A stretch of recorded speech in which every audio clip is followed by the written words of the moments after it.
男人本因身患绝症离开人世间，但他却再次睁眼来到另外一个世界。这里不仅有7大混世魔王奉其为主上任凭差遣，身边更是美女环绕服侍起居，就连杀人不眨眼的魔王风四娘也甘愿与之双修。但这里危机四伏，无数人想要他的性命，而他自己却是个十足的战五渣废物，手下也生出反骨要将其斩杀来恢复力量。为了生存，他必须心狠变强，才能镇住身边的人，直至云海翻腾，成为天降魔主君临天下。而这一切从他沉睡了近半年后开始。这天，丫鬟如往常一般照顾他时，下一秒他却猛然睁开双眼，吓得一旁的丫鬟顿时惊坐在地，随后起身边跑边大声喊着：“主上醒了！”男人艰难地撑起身体，看着周围陌生的环境，疑惑自己不是死了吗？原来男人名叫郑凡，是一个天才漫画家，而长时间爆肝创作让自己英年早逝，转眼却发现自己来到了眼前这个世界，好不容易才费力地穿上衣服，却发现一道曼妙的身姿堵在门口。郑凡如遭雷击般愣住了，因为来人正是自己漫画中的角色魔王风四娘。不待他思考，风四娘便扑进他怀中：“您终于醒了，奴家等了您半年了。”纯洁如我的郑凡扭捏推开他，意识到自己失礼的风四娘，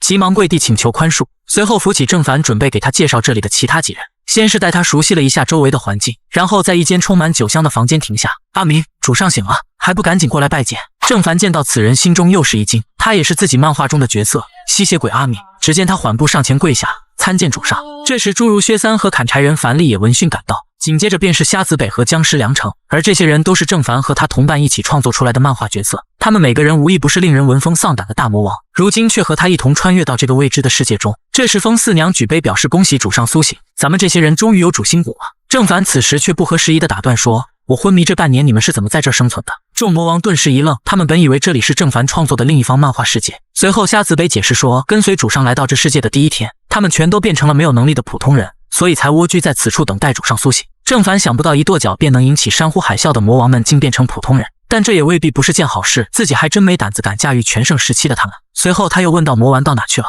因为在座这些人都是郑凡工作室其他伙伴创作出来，他不过从旁协助而已，但唯独魔丸是自己独立创作的角色，有他在自己能安心许多。转眼间四娘捧着一个盒子上前，魔丸说自己没有肉身，也不需要吃饭喝水，于是便将自己封印在这块石头里面。这时郑凡来到他跟前：“阿明，我们聊聊。”郑凡开口询问这半年来他们有没有打听到有用信息，谁料他却一概不知，他只负责酿酒，情报打听是瞎子的事，并且直接点破郑凡说：“你没必要害怕我们，虽然我们确实瞧不起你，但在你昏迷的时候我们没有抛下你，你醒了更不会，是你才让我们的故事得以延续，所以我们甘愿奉你为主，更不会抛弃你。既然主上已经醒了，那么您可以去问问瞎子，他对这里知道的多些。”此刻郑凡已经清楚了，看来他们都知道自己是漫画的人物，所以才认自己为主。不过也好，这算是个不错的消息吧，谢谢了。此时还没走远的阿明瞬间感觉一丝异样，他突然发现手中的伤口竟然奇迹般的恢复了。而此时酒楼内薛三正卖力的说书，上回说到萧炎成为斗宗强者，习得斗气化马之术，台下听众纷纷叫好，斗宗强者竟恐怖如斯。郑凡看着台上的薛三，很难想象他这模样能和那个喜欢腰斩敌人的魔王联想到一起。而风四娘在漫画中开过很多酒楼，这儿恐怕是最寒酸的吧。转身又寻到门口的瞎子北询问他这个世界的情况，他解释说这应该是个普通的世界，至少这半年遇到的都是普通人。郑凡看了看街道上行人所骑的高头大马，你看那马，你管这儿叫普通世界？我看不见，因为我瞎呀。夜里，郑凡叫来众人一起开会，人已聚齐，你们对今后有什么想法吗？风四娘表示他们的想法无关紧要，主上的想法就是他们的想法，那我就明说了吧。你们是想混吃等死，还是想搞点事情？众人听后露出欣慰的笑容。虽然沦为普通人，但魔王的性格怎可甘于平庸？大家都是死过一次的人了，与其平庸，还不如搞点有意思的事情。如果玩完就当游戏结束。瞎子北瞬间明白郑凡的心思，作为智囊的他立马做出安排。薛三去县衙打听情报，樊丽找个商队混进去观察有没有适合落脚的地方，而四娘你今晚就接客吧。梁成和阿明负责四娘的安全，最起码别真让其他人占了四娘的便宜。咱们今晚就搞一票大的。就在安排众人各自执行任务后，吸血鬼阿明禀报获得四娘首页的拍卖者出价太高了，很有可能是大家族的公子，而且还随身带着护卫。郑凡表示点子太硬就放弃吧，这种身份的人怕是不好对付。阿明却不以为然，对方越是难办就说明目标价值越高，况且四娘连钱都收了，如果主上想帮忙的话倒是可以这样。没过多久，郑凡便拿着一坛酒出现在酒楼，而僵尸梁成已在这儿等候多时。主上您一定要见机行事，千万不要太勉强，万事由我们给你兜底，毕竟主上您的安危不容有失。郑凡有些惊讶，他这是在关心我吗？与此同时，屋内四娘仅仅一个眼神，男人就被迷得神魂颠倒，看着眼前的新鲜事物不知为何，但却如此摄人心魄。而此时屋外一名守卫正守在门口，看见郑凡两人靠近，便要将其喝止。梁成解释说这是掌柜吩咐送进去的酒，护卫不再阻拦，但只允许郑凡一人进屋。在经过护卫身边时，郑凡感受到了其身上散发出的强大压迫感，脸上竟忍不住的直冒冷汗。但此刻屋内已经进入白热化了，时机已到，就是现在！下一秒，郑凡高高跃起，将手中的酒坛砸向护卫。屋内的四娘也用其腿上之物狠狠勒住男人的脖子。守在窗外的阿明听到动静，立马掏出一根尖锥，狠狠扎向自己掌心。品尝着鲜血的味道，他激发出潜能，一股狂暴的能量涌现，随后爆射进屋内，将手中的发簪径直插入男人后颈处。一声惨叫后，男人无力倒在地上晕了过去。屋外酒坛在护卫脑袋上应声而碎，但这护卫实力惊人，竟跟没事一样，抽出长刀就向郑凡斩去。眼见郑凡躲闪不及，就要饮恨当场。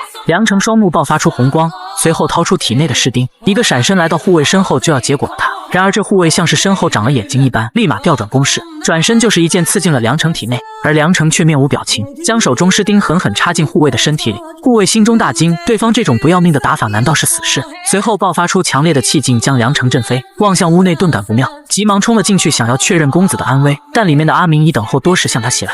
护卫立马感受到了杀气，反手一剑刺出，只见阿明竟硬生生的被钉在了墙上，但他身体却异常兴奋的颤抖起来，随后陷入癫狂的大笑中。在他仰起头的那一刻，显现出2颗尖锐的獠牙，下一秒便狠狠地咬在护卫脖子上。他体内的气血不断流失，身体也如肉眼可见的干瘪，随后无力地倒了下去。反观阿明这边屁事没有，还意犹未尽地舔了舔嘴唇，熟悉的感觉回来了，狂暴的能量涌现，展示出魔王之姿，这下将众人看得震惊不已。四娘急忙上前询问阿明究竟是如何恢复的。当他得知恢复原因和主上有关，立马瞪着卡兹兰大眼，转头一脸饥渴的表情盯着郑凡，邪恶地想着如何从他身上获取力量。郑凡被他盯得头皮发麻，心虚地说：“四娘，你要干嘛？”只见四娘俯首作揖说道：“鱼儿已经抓住了，奴家先带主上回去歇息吧。”又媚眼如丝对着郑凡表示其他事情交给他们做就行了。画面一转，梁成盯着盒子里的阿明问道：“躺这玩意儿里面对恢复实力有帮助吗？”“不是，躺这里面纯属爱好。你作为一只僵尸难道不懂吗？”“不懂，我更喜欢睡床。”这时他身后传来瞎子北的声音：“看来你们这次意外是我判断失误了呀。”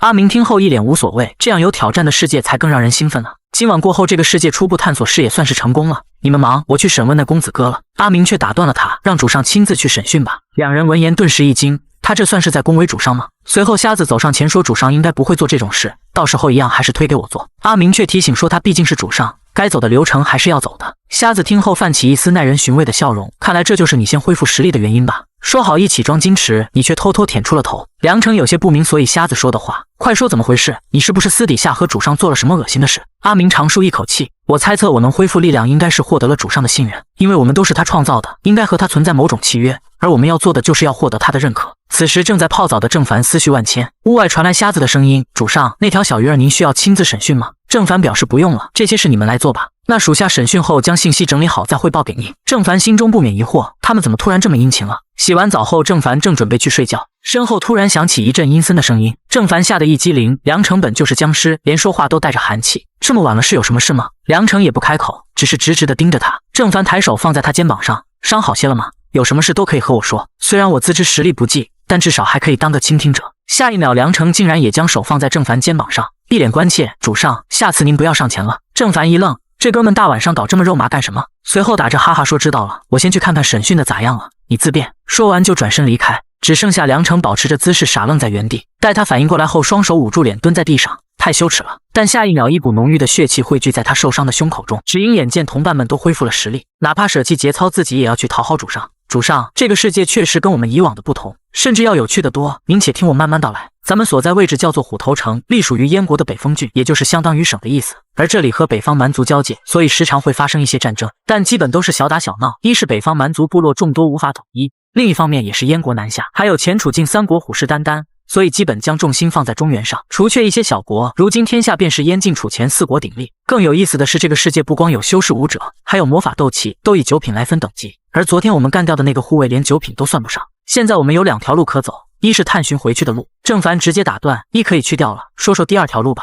瞎子泛起一丝欣慰的笑容：“第二就是我们以虎头城为据点，发展我们的势力，逐鹿天下。以上就是属下的计划，请主上指导意见。”郑凡听完表示：“你规划得很好，我没意见。”瞎子却站起身，低头颔首说：“还是主上领导有方，你这马屁拍得也太生硬了吧？有什么话直说。主上，属下需要的是您的信任。”郑凡表示：“我当然信任你们。”可瞎子还保持着姿势：“不，主上你没有，我真的信任你。”“不，还是没有，求求你了，我真的信任你啊。”这时碗中的菜叶竟轻飘飘地浮了起来，然后落进瞎子的碗中。瞎子这才满意地说：“多谢主上的信任。”郑凡被搞得有些摸不着头脑，以后还是离他远点吧。只见瞎子周身灵气聚集：“我舔完了，你们继续。”午后，郑凡正四处溜达，被一阵敲打声吸引了注意。只见薛三正卖力地捣鼓着手中的玩意儿。薛三，你这是在做沙盘吗？是的，主上，咱们接下来要在虎头城立足，搞个战略沙盘，以后也方便些。郑凡看着不停忙碌的他，脸上也泛起一丝笑容。加油，你继续忙，我去其他地方看看。待郑凡走后，薛三身体竟不断传来一阵噼里啪啦的异响，然后又是一阵剧烈咳嗽，一个没站稳，身体便要摔倒在地上。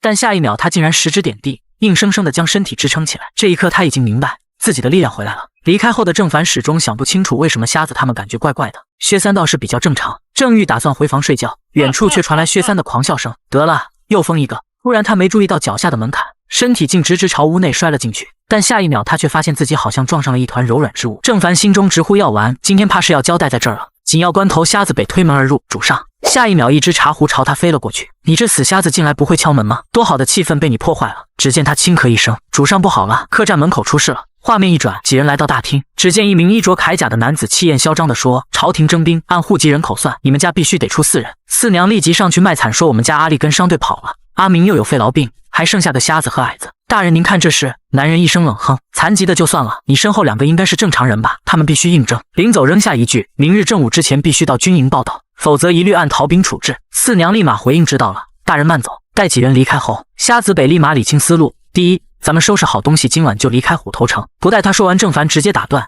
去就去吧，你们花了大半年时间才将这里发展成据点，放弃太可惜了。况且目前扯旗造反还不太现实。瞎子恭维地说，还是主上想的长远。随后便吩咐薛三跟着一起去，也算多个照应。四娘闻言表示也要一起，瞎子却嘲讽说，你去军营卖笑吗？又义正言辞道，我们作为属下是要为主上扫清障碍，不是添麻烦的。郑凡心里很清楚，自己必须赶紧成长起来，才能统领这群人，必须比他们做得更高，看得更远。次日，他们3人便来到军营，而他们刚报道完就被通知要随军出征。梁成敏锐发现，虽然只让我们运输粮草，按理大军应在我们前方，但路上却没有任何行军的痕迹，连进攻目标、军队规模通通都不清楚。这时一道身影闪现进帐内，主上，我发现一个问题。属下去粮车那儿转了一圈，发现里面竟然全是石子，一股不好的预感从郑凡心底升起。入夜后，梁成又上前禀报，今晚大概率会出事，军营内只有200骑兵，其余全是被强征来的普通人，且周围根本就没几个哨兵。郑凡立即反应过来，看来我们是被当成诱饵了呀。这天夜里，一名士兵正准备出营撒尿，身后却突然闪现出一道身影，还不等他呼救，便直接被抹了脖子。此刻大营内几乎同时遭到了袭击，周围瞬间惨叫连连。此时一名蛮族士兵来到一处帐篷外，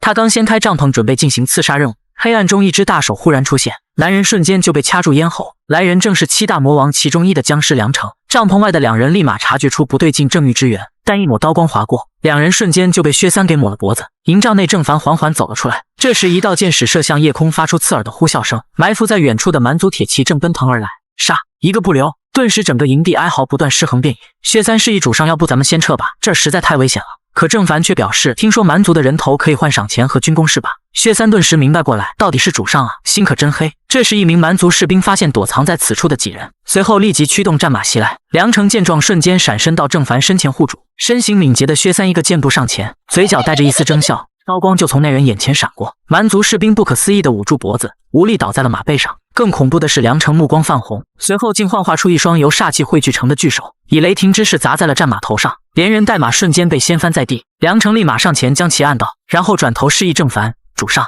郑凡心领神会，举起手中40米的大刀，一刀劈下，刀光入体，顿时血光飞溅。郑凡舔了舔渗进嘴角的鲜血，那股微甜的滋味让他彻底兴奋起来。待他反应过来，一脸不可思议地看着双手，我这是杀人了吗？但这种感觉真的很不错呀。随后他又捡起地上的长刀，心想狼是不会让一只羊来当首领的，自己必须变得比狼更像狼，才能统领这些魔王。这时营地外围又传来一阵急促的马蹄声，原来是埋伏在外的燕国骑兵赶到了。随着大片燕国骑兵涌入营地，双方人马交战顿时进入白热化。梁成看向焦灼的战场，拿强行征来的新兵当诱饵，主力部队又埋伏起来，这将军还真是心狠手辣呀。突然2人瞬间神色一凝，一道利箭呼啸着破空而来，主上小心！郑凡立马被薛三扑倒在地，才堪堪躲过这一箭。3人抬头，只见远处出现一名蛮族大汉，此人更加威武雄壮，手提大刀以迅雷之势冲了过来。梁成立马捡起长刀上前迎战，双方武器相交，发出一阵金石碰撞之声，能量涌现，2人周围瞬间产生强大的气流。郑凡大惊失色，这绝对不是普通士兵，又是一个会发光的货。梁成盯着手中的断刀震惊不已。此时蛮族大汉一脸阴笑着说，你刀都断了。随后爆射向前，看你还怎么挡。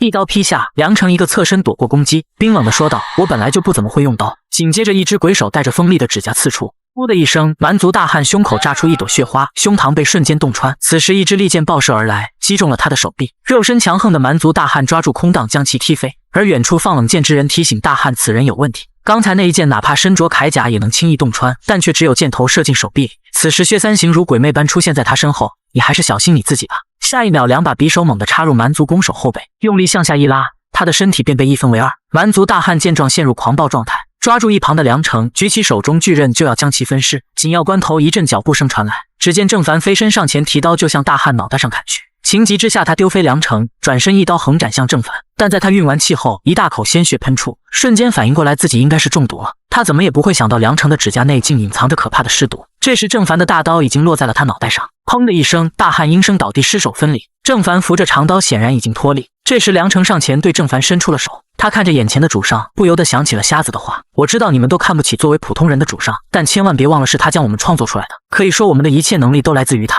只要给他一个机会，假以时日，他定能成长为足以带领我们且真正值得我们追随的首领。这时缓过来的郑凡看到燕军已控制住局面，便让两人清点战利品。薛三此刻惊呼道：主上，这里抓到了一条大鱼，这个老家伙抓活的功劳会更大吧？但郑凡却阴沉着脸回应：刚刚他全都看到了，砍了吧。老头此刻已吓得屁滚尿流，颤颤巍巍指着郑凡说：魔鬼，嘿嘿，你答对了。这时燕军一个小队正在清点战场，为首之人发现郑凡几人后，立即质问道：你们是什么人？当他看清郑凡手中所提之物后，立马一声惊呼：那老头可是个大人物啊！这三个平民运气如此之好，竟然拿到这等功勋，但可惜了。随后便吩咐手下上前，准备干掉几人抢夺功劳。薛三清则道：这群人真不要脸，还想黑吃黑。就在队长以为阴谋得逞之际，一道锋利的剑光袭来，那小队队长竟直接被拦腰斩断，随后无力掉落下马。紧接着一声兽吼传来，来人正是燕军镇北侯的郡主李倩，而他却在战场上看上了一个小兵，还扬言让他洗干净后独自去他军帐中谈谈人生。此刻郑凡怀着忐忑的心情来到郡主的营帐外，殊不知自己属下薛三此刻正在编排他。你说咱主上会不会和那个郡主发生点什么？僵尸梁成却一脸不屑表示那个女人根本配不上主上。薛三撇了撇嘴，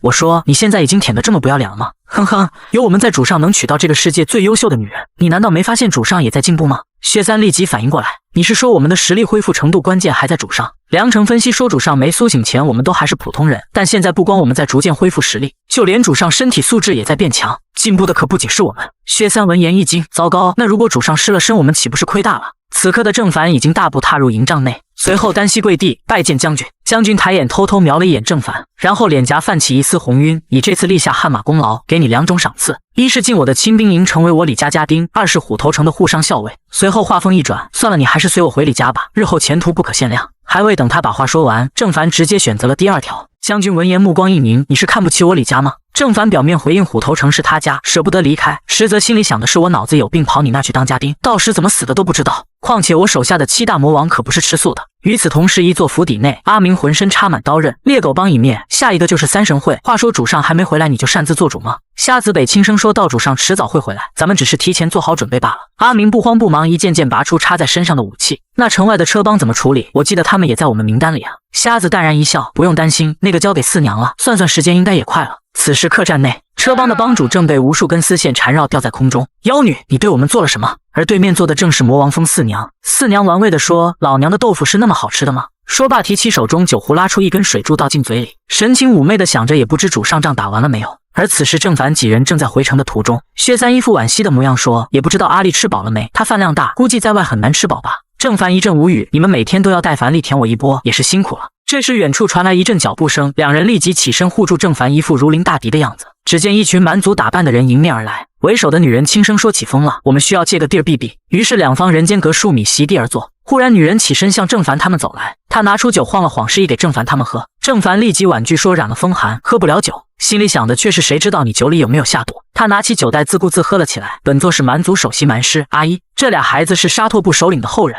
本座从王庭出发，一路疾驰才将他们救下，没想到你们镇北侯的人竟能截杀到这儿。只见这女人双手结印蛮咒起誓，下一秒她身边2个随从便口吐白沫倒地不起，紧接着又站了起来，周身爆发出一股强烈的死气。不多时两人生机泯灭，完全石化。郑凡几人早已严阵以待，就知道这婆娘有问题。这时郑凡似乎想到了什么，点了点梁成，他们这样也算半个僵尸吧？你家亲戚不打个招呼吗？随后他直接扯下面罩，露出满嘴的獠牙，对着2名刚刚石化的小兵发出一阵怒吼。只见2名蛮师受到音波影响，立即停止行动。这时女人发现自己已完全丢失了对他们的控制，随后她双指往额头一点，我倒要看看这人什么来头。蛮咒之眼，开。开。只见他瞳孔散发出幽绿的光芒，随即一股狂暴的气息将他笼罩，眼前的男人竟如洪荒猛兽般恐怖。那俩巨蛮尸突然转头向女人看去，临阵倒戈，气势汹汹朝他袭来。女人深知自己绝不可能是对手，抱起2个孩童正欲逃跑，但此时薛三已悄无声息近身，举起匕首就向他头顶狠狠扎下。紧要关头，女人爆发出潜能，身后袍子呼啸着将薛三震飞。臭婆娘，有种别跑！待薛三落地时，女人已逃出数十米开外，而在他身前，郑凡早已在此等待多时。但郑凡只是装样子断他退路，却没想到这女人还真往他这儿跑。箭在弦上，不得不发，随即横刀向女人斩去。可没想到这女人竟如此毒辣，将怀中小女孩朝他刀口送去。看着小女孩，郑凡终是心软了，立马反转刀身，轻轻拍在了小女孩身上，将她送了出去。但此时女人却趁机握住刀身，将开刃的一方朝郑凡脖子上抹去。下一秒，女人愣住了，不管她用多大的劲，那刀刃竟然纹丝不动。这个男人的握力竟如此强悍。看着后方来势汹汹的蛮尸，他不敢停留，纵身一跃从郑凡头顶掠去。但此刻薛三已再次降临在他头顶，手中匕首发出阵阵寒光。这一次匕首狠狠插进他后背，紧要关头，他回身一脚踢中薛三，忍住剧痛，借势往远方逃遁而去。薛三起身正欲上前追赶，梁成却喊住他别追了，自己控制2名活尸已是极限，无力再战。如果你再追出去，谁来保护主上？而在不远处的戈壁滩中，女人因伤势过重无力瘫倒在地。突然一道声音响起：“蛮尸大人，您怎么在这儿？”看清后，原来是伪装成商队的蛮族之人，眼见是自己人，女人瞬间有了底气，马上给我召集人马去干掉那边镇北侯的爪牙。众人听令，立马下去安排，但却有个傻大个一动不动盯着自己。殊不知男人看的是他后背上插着的那把匕首。你看什么看？好看吗？还不赶紧滚！好看！下一秒，男人提起巨斧，此人正是七魔王之一的樊力。力拔山兮气盖世，说的便是眼前这个男人。他虽表面看起来憨厚老实，但实则心思缜密，更是个砍人如切瓜的混世魔王。当他看清女人身后背负的匕首时，瞬间反应过来，提起巨斧就将其给砍了。事后与郑凡一行人会合，他告诉众人是自己认出薛三磨了半年之久的匕首。郑凡心想，那女人还真够倒霉的，这都能被樊力遇上。随后樊力又掏出类似于野草的东西，说自己能恢复力量，全靠这几天吃的这玩意儿。薛三一脸无语，要不是老子这几天不留余力帮你填主上，你恢复个灯儿，真是憨人有憨福。正午时，众人赶回了客栈，可里面却空无一人，连物品都被洗劫一空。他们还以为出事情了，都紧张起来。这时从门口跑出个小老头，是老板回来了吗？他告诉郑凡，原来是瞎子和四娘前2天盘了间新宅子，让自己在此等候老板回归。此时一座气势恢宏的府邸内，瞎子几人正在开会，收服的猎狗帮倒卖人口，顾及主上态度，停了也就算了，但那个三神会能提供不少香火钱，为什么也直接拆了？瞎子淡然一笑，主上是个文化人，肯定不愿去碰宗教方面的问题。这时四娘拆穿说，瞎子之前的漫画就是因为这个原因被腰斩的，况且我们都是穿越者，随便搞点香水肥皂岂不是更赚钱？话刚落音，便传来了郑凡几人回归的消息。待午饭过后，刚洗浴完的郑凡走了进来，都吃好了吧？那就开始谈正事了。这时薛三添油加醋将几人一路的经历讲了一遍，众人听后对着郑凡又是一阵猛舔。郑凡心想，按这种舔法，难怪古代昏君能闹出笑话。这时瞎子上前，早先属下就想在城外面秘密组建一支队伍，没想到主上已获得朝廷官职，这下都顺理成章了。早在进门前，郑凡就已经自我催眠，要像某皇帝一样 hold 住全场，但应该被这个会精神探测的瞎子看穿了，后续规划发展都交给你吧。这时梁成补充说，还有虎头城给主上的300骑编制，可不能浪费。这就是接下来我们的重心，这支部队名义上属于燕国，但实际必须忠于主上。薛三和樊力把之前的帮派进行整合，四娘将你新招那些小娘子训练起来，挑几个根骨好的进行特训。梁成，你趁主上还未去衙门报道这段时间，陪主上多练练，让主上指点下你功夫。说完，瞎子恭敬道，还请主上辅正。郑凡一脸无语，你说的很好，心里想的却是跟这群人待久了，自己脸皮也厚了。等等，这时阿明一脸不悦说，那我干嘛呢？瞎子嘿嘿一笑，你任务最重要，所以呢，要我做什么？目前组织缺钱，你就去把肥皂捡起来吧。一大早院子内就传来激烈的战斗声，郑凡经过与梁成3天对练，体力也有显著提升。为了奖励他，便邀请和自己一起去泡澡。梁成却婉拒，表示自己不喜欢热水。好吧，那我去找四娘了。待郑凡离开后，一阵对话声传来，只见阿明和四娘迎面走来，先把香皂推出来赚一波钱再说，之后再开发其他的。四娘并不赞同，表示要做就做高端的，那样才能提升收入。说完便转头看向院中，刚刚还在梁成身边的郑凡此时已不见踪影。四娘顿时大惊失色，边跑边喊道，都怪你，害得我都忘记给主上做按摩了。主上，奴家来了。阿明一脸无语的愣在原地，随后转头问梁成，你的煞气提升了吗？梁成表示并没有，我觉得问题应该不在我们身上，看来单靠我们自身苦修应该是行不通了，得想想其他办法。本来正在对话的两人，突然一块肥皂掉落在地上，话锋急转，两人瞬间陷入沉默。阿明清了清嗓，这是我刚研发的香皂，你捡起来试试吧。但好巧不巧，这一幕刚好被路过的瞎子北撞见，你俩真是好兄弟啊。阿明抬头问，有事吗？晚上到凉亭开个会吧，我有事和大家讲。好吧，我说完了，你们可以继续了。瞎子北临走时丢下一句，还好我瞎了，刚才什么都没看到。留下2人怔怔定在原地。夜里，凉亭内七魔王齐聚，虾子北率先开口：“梁城，你先说说主上这几天修炼情况吧。主上以前没有搏杀经验，且无任何技巧可言，反应灵敏度也不够，但是主上的力气却大得惊人。”薛三回想起主上和那个女人的战斗，他的力量已远超经常练武的成年男性了。所以我一直有个疑问，我们的力量和主上有着什么关系？坚持舔是不能动摇的。但我们虽然恢复了一点实力，可目前无论用什么方法都不能再前进一丝。我猜测我们恢复程度很可能和主上自身实力有关。梁城若有所思地说：“就是类似网游里宝宝等级不能超过主人太多，对吧？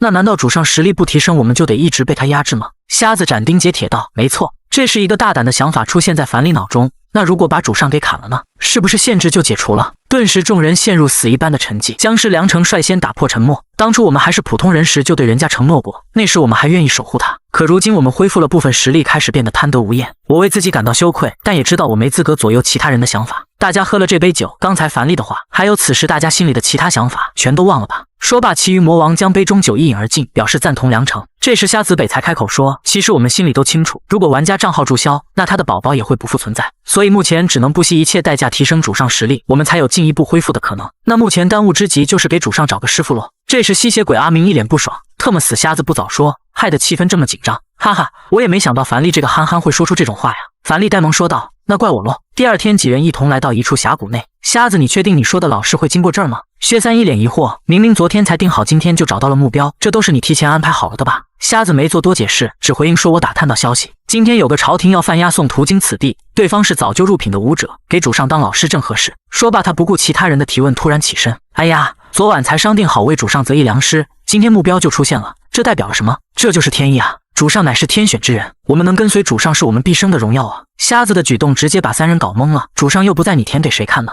这时一阵马蹄声疾驰而来。我丢，瞎子你用精神探测作弊，赶来后的正凡不明所以，你们就这么着急给我请老师吗？薛三刚想说话就被瞎子摁下。主上，我们的势力已经铺开，肯定会有多方人马窥探，所以我们必须得加速提升实力。正凡听后也觉得在理，那行吧。瞎子深知绝不能让主上知道自己能压制我们实力，否则他肯定也会想到樊篱昨天所说的话，到时候大家的关系可就危险了。随后又对众人说：“既然主上已经同意，那大家都做好准备吧。”没过多久，盯梢回来的薛三禀报：“除我们之外，还有另一拨人盯着目标，看来可能会出点波折呀。现在请个家教这么难吗？不过螳螂捕蝉，黄雀在后，咱们做黄雀岂不是更爽吗？”很快，时间来到夜里，另一方人终于按耐不住，无数刺客朝目标袭去。此时囚车里人开口说道：“王丽，你赶紧带着手下离开，他们是北风刘家的人，我知道了他们通敌的事，今日我必死。”此时校尉听后并未回话，但下一秒他还是抽出长刀，朝着刺客迎了过去。“王丽，你给老子回来，你媳妇才刚刚怀孕啊！”原来此人正是前虎头城校尉丁豪，明明你能活，何必呢？而就在这时，一阵诡异的乐曲响起，刺客当场丧失行动。只见瞎子悠然拉着二胡，一曲肝肠断，天涯何处觅知音。其余刺客眼见情况不妙，都对他群起而攻。这时四娘手中弹出丝线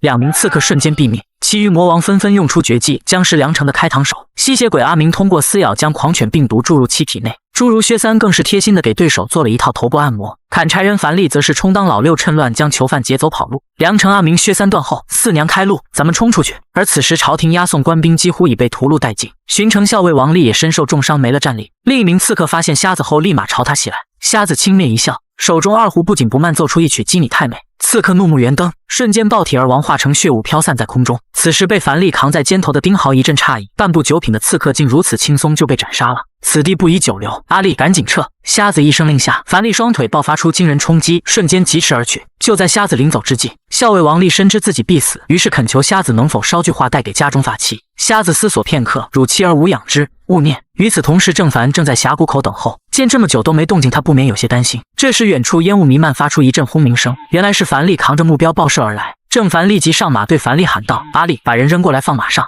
但樊篱仿佛没听到一般，怪叫着从郑凡身旁窜出，瞬间人就没影了。阿力，等一下，你这憨货！不多时，城中庭院内，众人都已纷纷赶了回来。瞎子上前禀报：“主上，我们甩开敌人花了点时间，但所幸任务已完成，恭喜主上喜提老师。”郑凡长舒一口气，还好有惊无险。可这时薛三插嘴说道：“主上，应该是阿力回城太急，这人好像被颠死了。”郑凡一脸无语：“你跟我搁这儿搞笑呢？”第二天清晨，经过瞎子一晚的治疗，丁豪还是未见醒来。郑凡十分无奈，没想到忙活一晚就回来的人，竟被樊篱那货颠死了。这时瞎子北开口道：“主上，属下其实是个心理医生，这人脉搏气息全无，估计没戏了，干脆把他埋了吧。刚好咱们后院里还种着花，不如将它切碎做成肥料，也算昨晚我们没白忙。”郑凡回应行吧，心里想难道是自己不够变态才和他们显得格格不入吗？但此时刚刚还一副死样的丁豪却奇迹般醒了过来。主上，既然老师已醒，接下来就交给属下和他交涉吧，你们好好谈，尽量别动粗。不久后，虾子北对丁豪说道：“你这龟息功不错，咱们谈谈吧。以后你就指导主上练武，我们护你周全是没问题的。”丁豪一脸不屑：“我同意你们了吗？”两人瞬间面色一寒，奴家可是最喜欢硬骨头了呢，不知动刑后嘴是不是还那么硬？这时虾子北将四娘拦下，这毕竟是主上的老师，咱们得以德服人。不过我突然想起前2天巡城校尉王丽的夫人欠了我1文挂钱，劳驾四娘你去把她全家都杀了吧。丁豪闻言一惊，王丽本就因他而死，如今还要连累其妻小，我教。无奈之下，他不得不妥协。瞎子眼见目的达成，四娘啊，我想了想，还是算了吧，毕竟为了1文钱就杀人全家，那样挺不道德的。此时丁豪目瞪口呆，北先生，咱们可以将功法线路画图上的，没关系，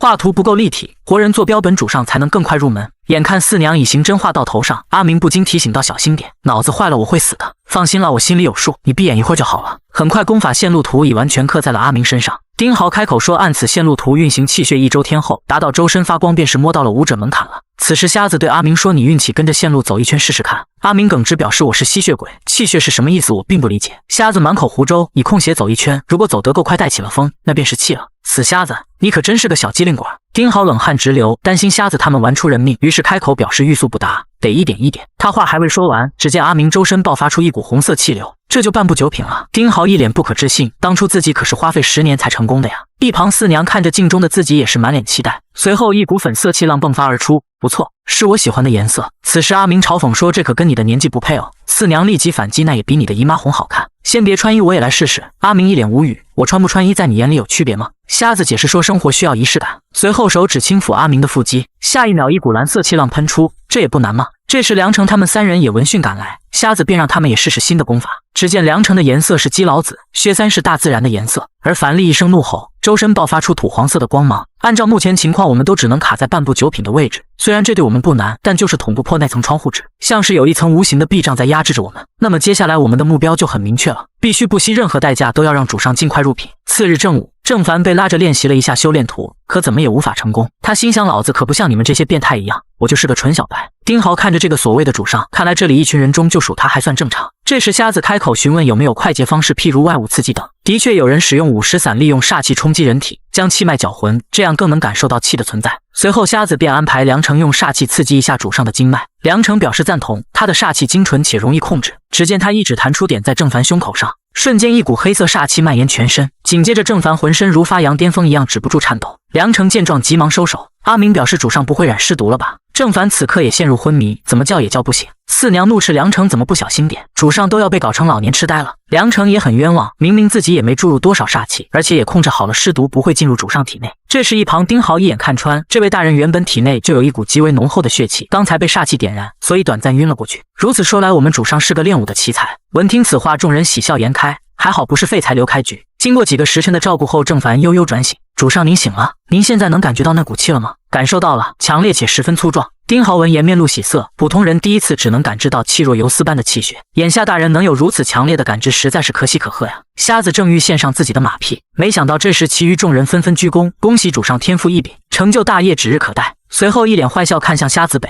差点又让这个老阴逼抢先舔了。郑凡早就习以为常，众卿跪安吧。夜里，瞎子询问薛三，刚才你去找丁豪做了什么？薛三表示自己去询问了下能快速让人进阶的药品和方法。我警告你别自作聪明，拔苗助长的后果就是主上一辈子卡在原地，顺带着我们也终身不得前进一丝。要是让梁成四娘他们知道你准备给主上嗑药的事，呵呵。薛三立即表示自己只是有备无患而已，又不是真的要找来给主上吃。瞎子停住脚步，最近我们有些操之过急，尤其是今天吃相太难看了，要是让魔丸知道了，我们……薛三询问魔丸不是还没苏醒吗？况且跟他有啥关系？瞎子一声轻笑，你说如果我们还像今天这样紧逼主上，主上是愿意和我们在一起，还是带着醒来的魔丸直接离开？薛三将手中药方撕掉，一脸坏笑说：瞎子，我承认你很聪明，但你却一点都不了解魔丸的性格和习性。你知道魔丸为什么一直没有解封自己吗？此话怎讲？你说说看。因为我觉得如果魔丸真的苏醒了的话，他要做的第一件事怕是就要将主上给杀了，然后留下一句话：就你这样的废物也配当我爹。经过一整天的刻苦训练后，在魔王峰四娘的服侍下泡起了温泉。主上是不是我们给您的压力太大了？郑凡表示没有，只是今天被煞气弄得像发烧了一样，不是很舒服，随后便吩咐四娘退下，自己再泡会儿就去睡觉了。四娘心里很清楚，虽然主上只是个普通人，但作为能创作出他们的人，内心肯定是孤独且敏感的。他们这段时间确实对郑凡压迫得过狠了，但郑凡心里想的却是受点罪能提升实力也是值得的，毕竟一个废物主人能得到他们的尊敬才怪。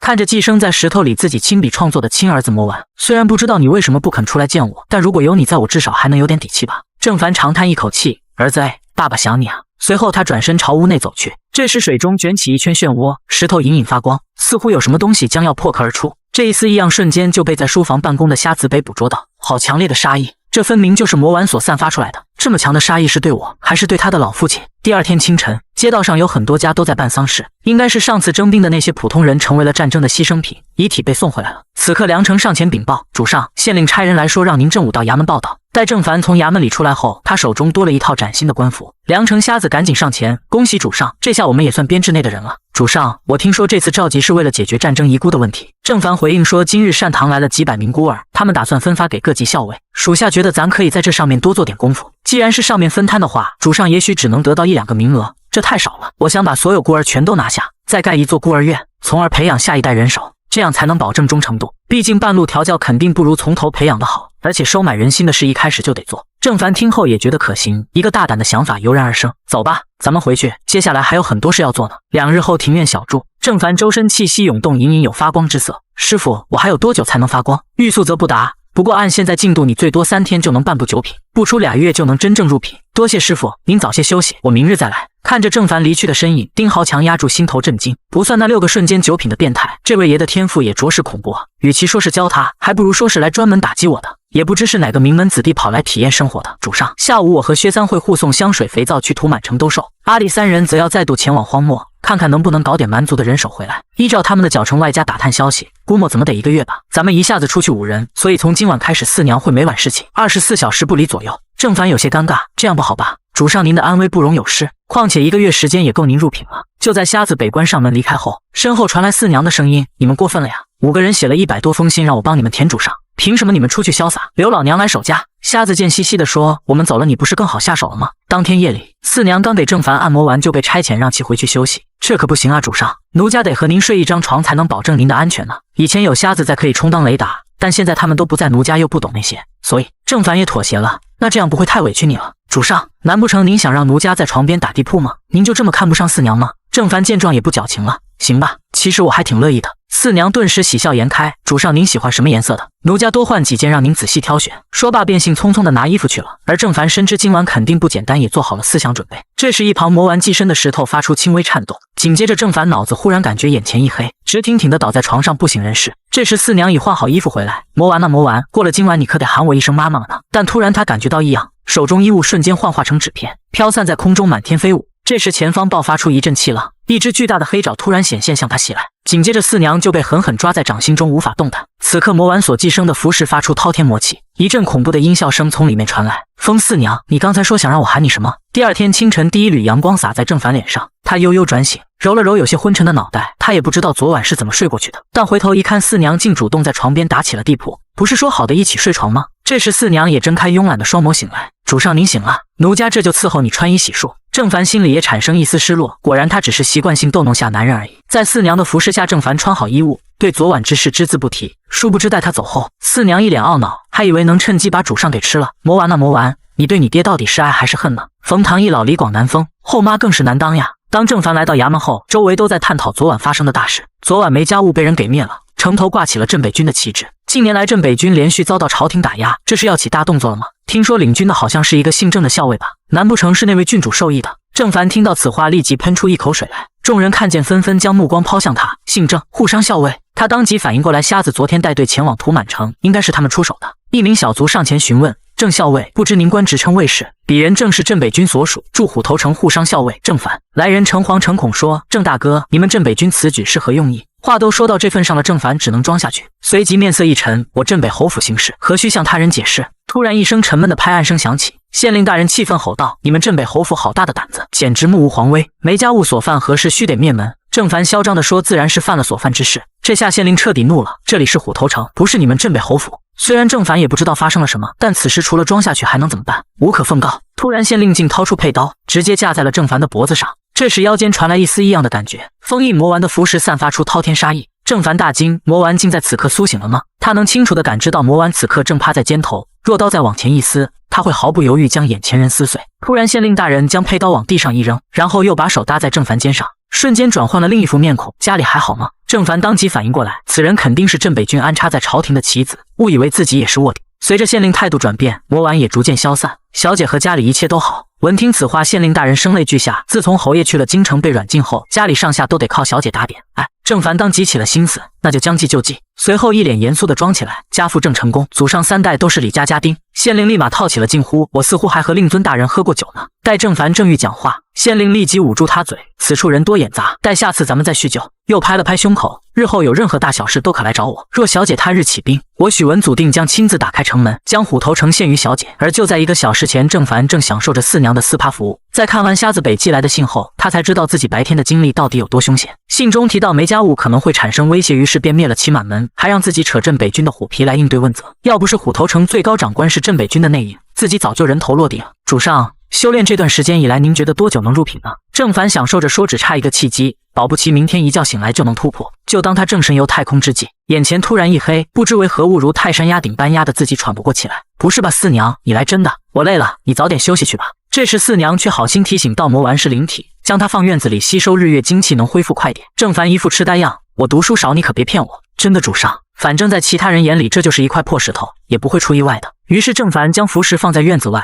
而就是这个举动将断送他守护一生最珍贵的东西。在两人转身离开后，符石散发出阵阵魔气，下一秒魔丸显现而出。他深知那个女人今晚要对自己便宜老爹做什么，但他此刻却没丝毫办法，只能在一旁干着急。没了魔丸的压制，四娘也完全放开了。他在赌魔丸并没有完全苏醒，根本进不了屋。况且老娘看上的男人怎么可能轻易放过？你老子又不欠你的，还想管他耍朋友？接下来的剧情不好看，就让我替大家看了吧。时间来到第二天一早，郑凡神清气爽地伸了个懒腰，可突然他猛地发现自己周身爆发出金光，我去，这就突破入品了。而就在燕国和西域的商业交汇处土满城内，一名西域商人正被薛三用匕首架着脖子。本来我们只是想好好谈谈生意，你们却非得让我们换一种方式。这时门外一阵脚步声传来，几名手持利刃的大汉瞬间破门而入，朝瞎子袭去。而瞎子丝毫不慌，甚至还弹起了钢琴，仅凭一首肖邦的夜曲爆发一阵音浪，将几人悉数震飞。现在来谈谈条件吧，我们这里不光香水肥皂，甚至连配方都能给你，你只需要给我们提供一批仿镇北军的装备就行了，这一点我相信你能搞到。西域商人很是不解，你们来了有几日了，为什么隐藏至今才动手？瞎子阴森一笑，因为我们在等充值呀。没想到堂堂统领7大魔王的魔尊，通过昨晚和属下四娘充分相互对武学上探讨之后，今天一早便成功突破进入9品之境，就连自己绑来的师傅丁豪也称赞其突破速度之快。郑凡兴奋问道，自己这黑色能量是不是很特殊？其实挺常见的。他震惊的是自己花费10年才进入的境界，郑凡只是睡了1晚就突破了。既然大人已经入品，那我这个老师也当到头了吧。郑凡似乎想到了什么，你不说我还忘了。四娘，这人没用了，拖下去剁了当肥料吧。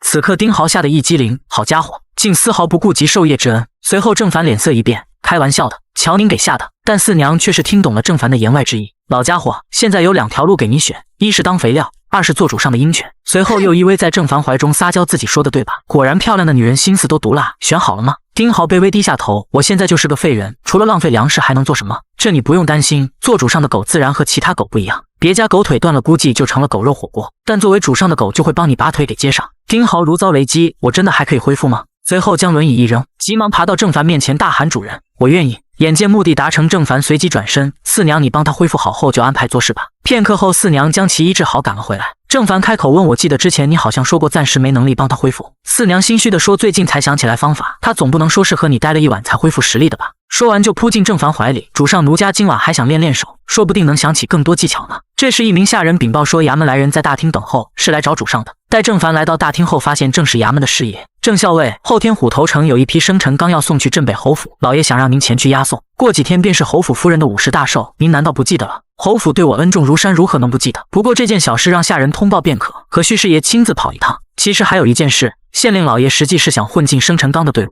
等到了镇北侯府，想靠着您的引荐，偷偷和老夫人与郡主见上一面。郑凡闻言大惊，这下完了，岂不是全露馅了？入夜后，郑凡正与四娘商量对策，主上，要不咱们干脆伪装把生辰纲结了吧，到时候随便找个借口搪塞过去就行了。只能这样了，到时候你易容混进队伍，找个机会把许文祖给杀了，封了他的口，这样才能万无一失。明天我再把一同押送的百夫长叫过来敲打敲打。郑凡通过对手下百夫长一阵威逼利诱，如今这些人已完全相信自己和镇北侯府的关系。此时林屋传来叫骂声，他知道这是自己立威的时候到了，一脚踢开大门，只见一名官员正欲对身下女子行苟且之事。此人正是虎头城主簿陈良。看着闯进来的郑凡十分惊愕，随后指着对方破口大骂：“狗东西，知道本官是谁吗？”而身后通过易容的丁豪认出该女子小翠，她正是为丁豪而死的王丽之妻。郑凡回头看向丁豪：“霸王硬上弓，你不生气，怎么不动手？他是官，属下害怕对主上您不利。”郑凡大声吼道：“那你是我什么人？”丁豪一怔：“不忍，不，你是我的狗，我的狗没必要忍气吞声，把人咬死了我负责。”丁豪瞬间明白过来，目光坚毅朝对方走去。此时陈良还不知自己已大难临头，还指着丁豪口嗨，下一秒他的手指直接被掰断，疼得他立即发出一阵凄厉的惨叫声，紧接着又结结实实吃了丁豪一飞脚，整个人倒飞出去。这时郑凡俯下身询问小翠事情经过，但当他侧目一看，好家伙，这个时代的女性什么时候研发出内衣了？此刻郑凡全明白了，瞎子经常说是从虎头城校尉夫人家中送符水打探的消息，原来就是从他身上打探到的吧？所谓送符水，应该就是送腹水，死瞎子东西挺多呀。丁豪，把他提过来。看着被打得鼻青脸肿的陈良，郑凡深知此人留不得，且这件事一定得做绝。其他人马上给我调动人马，快去！身后一名百夫长不解问为何调兵，郑凡阴森一笑，动了我兄弟的女人，当然得灭门了。转眼间大街上，郑凡骑着高头大马首当其冲，身后更是黑压压一片士兵。他们都知道这陈家平日里欺压百姓作威作福，如今有郑校尉带头，他们自然同仇敌忾。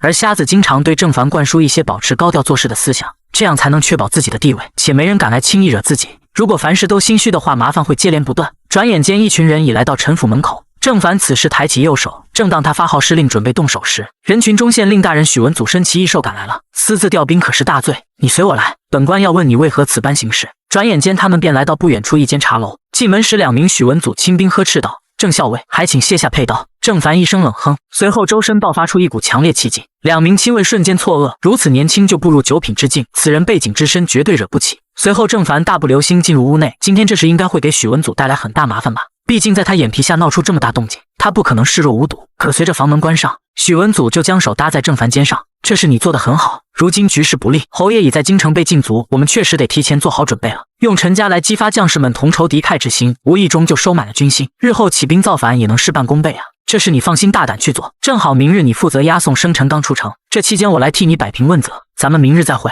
此时屋外便传来一阵叫骂声：“郑凡，你纵兵行凶，无法无天，本官这就去参你一本，我倒要看看这虎头城到底还算不算大燕的天下。”这时师爷走上前来：“郑校尉，老爷体虚，还望路上多多照顾呀。”随后话锋一转，对身后人说：“杀！”瞬间一群官兵疯狂涌入陈府内，看着宛如废墟般的陈府，郑凡心中感触良多。自己本是来自现代社会的三好青年，如今穿越到这个人吃人、强者为尊的世界，他心里不禁产生极大的落差感。庆幸的是，还好周围有着一群对自己忠心不二的伙伴。咱们回去吧，四娘，明天就要出发了。第二天押送生辰纲的扎营队伍中，郑凡看着盖着巨大幕布的马车，这就是许文祖献给侯府夫人的礼物。丁豪回应道：“是的，主人。”里面是一头真兽红狼。掀开帘布，许文祖正悠然吃着烧鸡，而在他身后正关押着一头浑身散发红光的巨狼。郑凡换上笑容走了进去。许文祖见郑凡进来，也没停下手中的烧鸡，俩人有一句没一句的聊着。殊不知郑凡心里想的却是怎么弄死这个死胖子。突然帘布被拉开，一名邋里邋遢但身材却十分健硕的大汉钻了进来，自顾自地抠起了脚。许文祖还递给了他一个鸡腿。妈蛋，这死胖子果然随身带着护卫，这下棘手了。一整只烧鸡吃完后，大汉一句话也不说离开了马车。这时郑凡开口问道：“大人，您要是没吃饱，我再叫一份饭食过来吧。刚才那位先生只吃了个鸡腿，可吃不饱呢。”许文祖惊讶地问：“刚才那人不是你的人吗？”顿时两人亚麻呆住了，这才反应过来那人是混进队伍的。在郑凡下令搜索2小时后，依然未发现男人的身影。但此刻当他抬眼一看，那名神秘男子竟架着篝火淡定吃起了火锅，而一旁伪装成小兵的四娘一副如临大敌的样子。郑凡立马看出端倪，四娘没有先动手，反而是摆出了防守姿态，说明神秘男子比四娘更强。于是郑凡大方坐在了他身旁，并吩咐四娘去把战碟拿来，心想先看看对方是什么态度，大不了明年瞎子他们给我坟头上香而已，怕鸡毛。随后郑凡将调好的蘸料递给对方，并让四娘将自己珍藏的好酒拿过来。这时郑凡打开话匣：“老哥，我那还有不少好东西，这趟结束您跟我回去吧，有什么条件我都答应你。”邋遢男微微一笑：“真的什么都答应我吗？”紧接着他手指向郑凡身后的四娘：“他很不错，那您就拔刀吧。四娘对我来说可是非卖品，为了保命出卖自己的女人，这是他郑凡干不出来。”然而男子又是一指，他也很不错，虽然指向的是郑凡，但此刻他身上的魔丸却有了反应。谁能想到这个邋里邋遢毫不起眼的大叔，竟能一眼看穿魔王峰四娘的伪装，甚至还识破了寄生在符石内的魔丸。他如何能想到这个世界居然有这等强者能看穿他的身份？于是当即附身于郑凡，准备将邋遢男灭口。只见男人一脸冷漠地看着对方，缓缓开口道：“蛮神在上，破！一股强大的灵气喷涌而出，短短一瞬就将两人震飞。郑凡体内的魔丸更是被镇压回去。初灵这一世界从未遇到过此等强者，而且对方还是蛮族人，7品、6品，甚至还可能会更强。只见那人扣着牙缝说道：“你的饭菜很新颖也好吃，你的心思我也懂。要是以前我可能就答应了，可惜我时日无多。你原本也不错，但和你身旁的女人还有体内的玩意儿比起来就差远了。这一路就劳烦你们做饭吧。作为报酬，我可以不杀你，而且我兴许还能在死之前帮你把马车里的胖子杀了。”郑凡闻言大惊：“不，您误会了。”他是我的长辈，男人也不多说，在马车上我可是分明察觉到你对他的杀意哦。算了，今晚给我安排个帐篷吧。此人实在太恐怖了。郑凡恭敬回应说：“没问题，可否告知晚辈名讳？如不方便就当晚辈没问。”没什么不方便的，我叫确实，沙拓确实。年轻人，你叫什么？郑凡又是一惊，沙拓族还真是冤家路窄呀。于是忽悠说自己叫樊丽，毕竟自己可是连杀2位沙拓的大人物才上位的，但军营上下都叫自己郑校尉，不知能瞒多久。